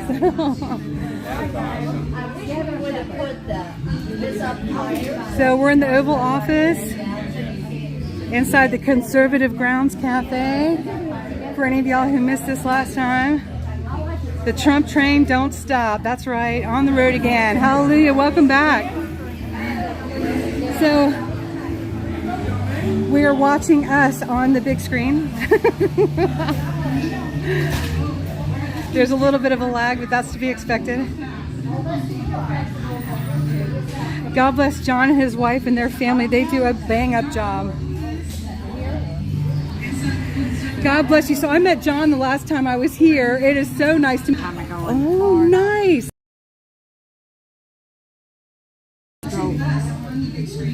Oh, I keep saying, come on now. Right. Oh my gosh, is that nice? Oh my goodness. Sorry, I had it zoomed in. You're gonna see yourself up there in a minute. It's a pleasure to meet you. This is sorry, I wound up zooming in. GloryBee Freedom on YouTube. Just YouTube. Mary, you want to say hi? No. Are you sure? As a matter of fact, she said they're going to take pictures of everybody. They're going to be my stand-in for John's wife. Bless your heart. Oh my. Are you John's wife? Yes. I'm Jennifer. What is your name? Mary. Mary. It's so nice to meet you. I met John last time I was here in April, I guess it was, for the rally then. And I just got to bring my dad. I came all the way from DC and Maryland. And I live stream up in DC all the time, and so I came down to take Dad here today. Was he in the other day? So he did. Yes, he did. Yes. I was thinking. Yes. Are you looking at that car? Yes, isn't that awesome? He wanted to come and check it out finally. We have So I drove all the way down to get him to the rally because we want to make sure he goes Trump. We got him. Thank you for all you do. Yeah. So I stand with Ashley Babbitt's mom, Nikki, and Nicole. They went to your shop down in Largo. Yes. And met John. I didn't know if they got to meet you or not, but we're still standing strong out there. Absolutely. We had her.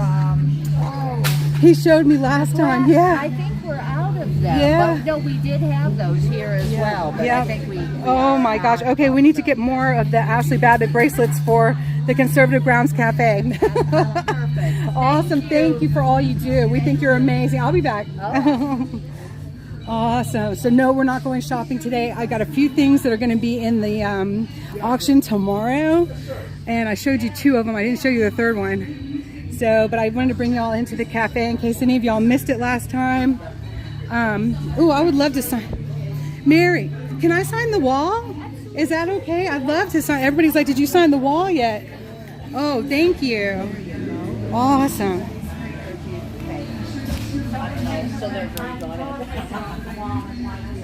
Oh no, this is now what is this for? Maybe I'm not supposed to. This is for our armed service. Oh no, I'm not supposed to sign this wall. Okay. Thank you. I'm glad I saw that. I was like, thank you.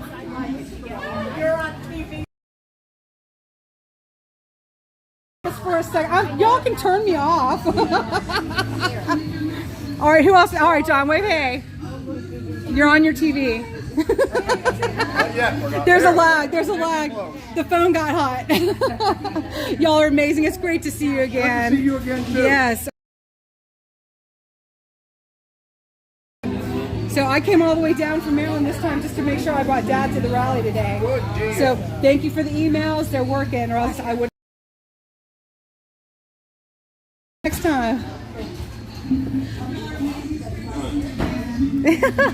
Carol, you want to be on TV? You want to say hey to everybody? Who are you voting for in 2024, Carol? Oh, Trump all the way. Trump, Trump, Trump. God bless you. Yeah. All right. God bless all you do, too. Thank you. And we'll see you next time. Get your friend in touch with me. All right. We have friends who watch the J6 Vigil. That's so great. There's the Oval Office, y'all.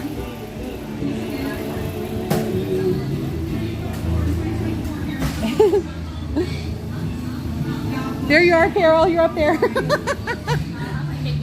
Isn't that awesome? Oh, no. Are you serious? You don't want to sit behind them? Yeah, you need to Oh, do that. yeah. Oh, please do. Okay, so wait. You hold it this way.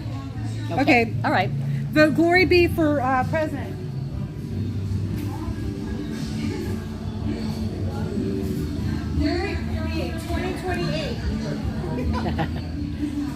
There you go. It has a hotline rang. All right, Congress, get it together or get out. Justice. Justice for all. Equal justice for every American citizen. And illegals either become legal properly or they have to go home. God bless America. God bless you. Thank you. You're welcome. You are a sweetheart. Oh my gosh. Get a picture of you sitting there. Oh, you are so cute. Oh my goodness.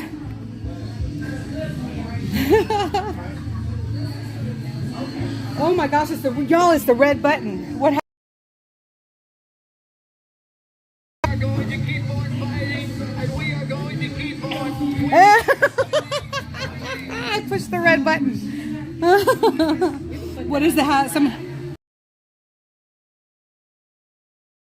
to put it on, but I got defend our border, so we're good. Take that camera for her so she can hang all around for her.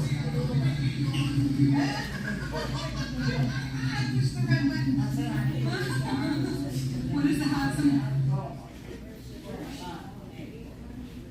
I put it on, but I got defend our border, so we're good. Thank you, Carol.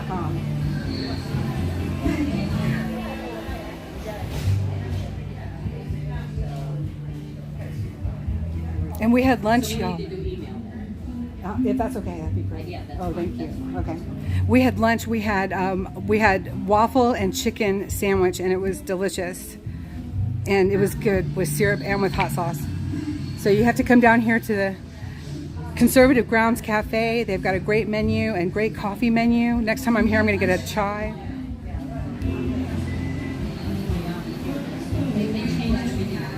Oh, I know that's right. So you have to come down here to the Conservative Grounds Cafe. They've got a great menu and great coffee menu. Next time I'm here, I'm going to get a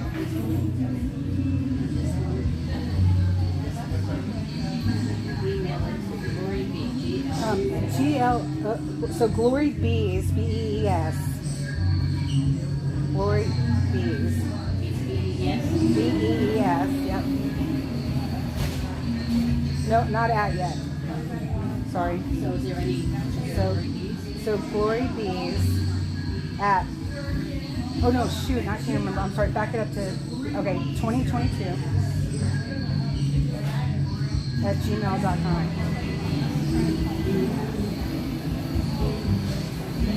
Look, you put H.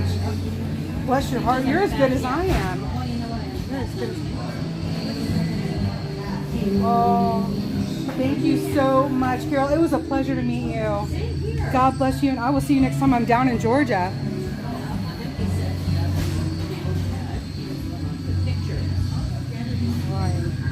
I'm going to go get down in the air conditioning, and we will see you again, I hope. God bless you, honey. Stay in touch.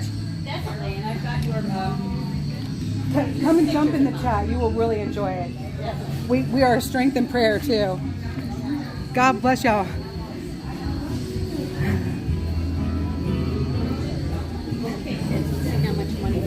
John, thanks y'all. God bless you.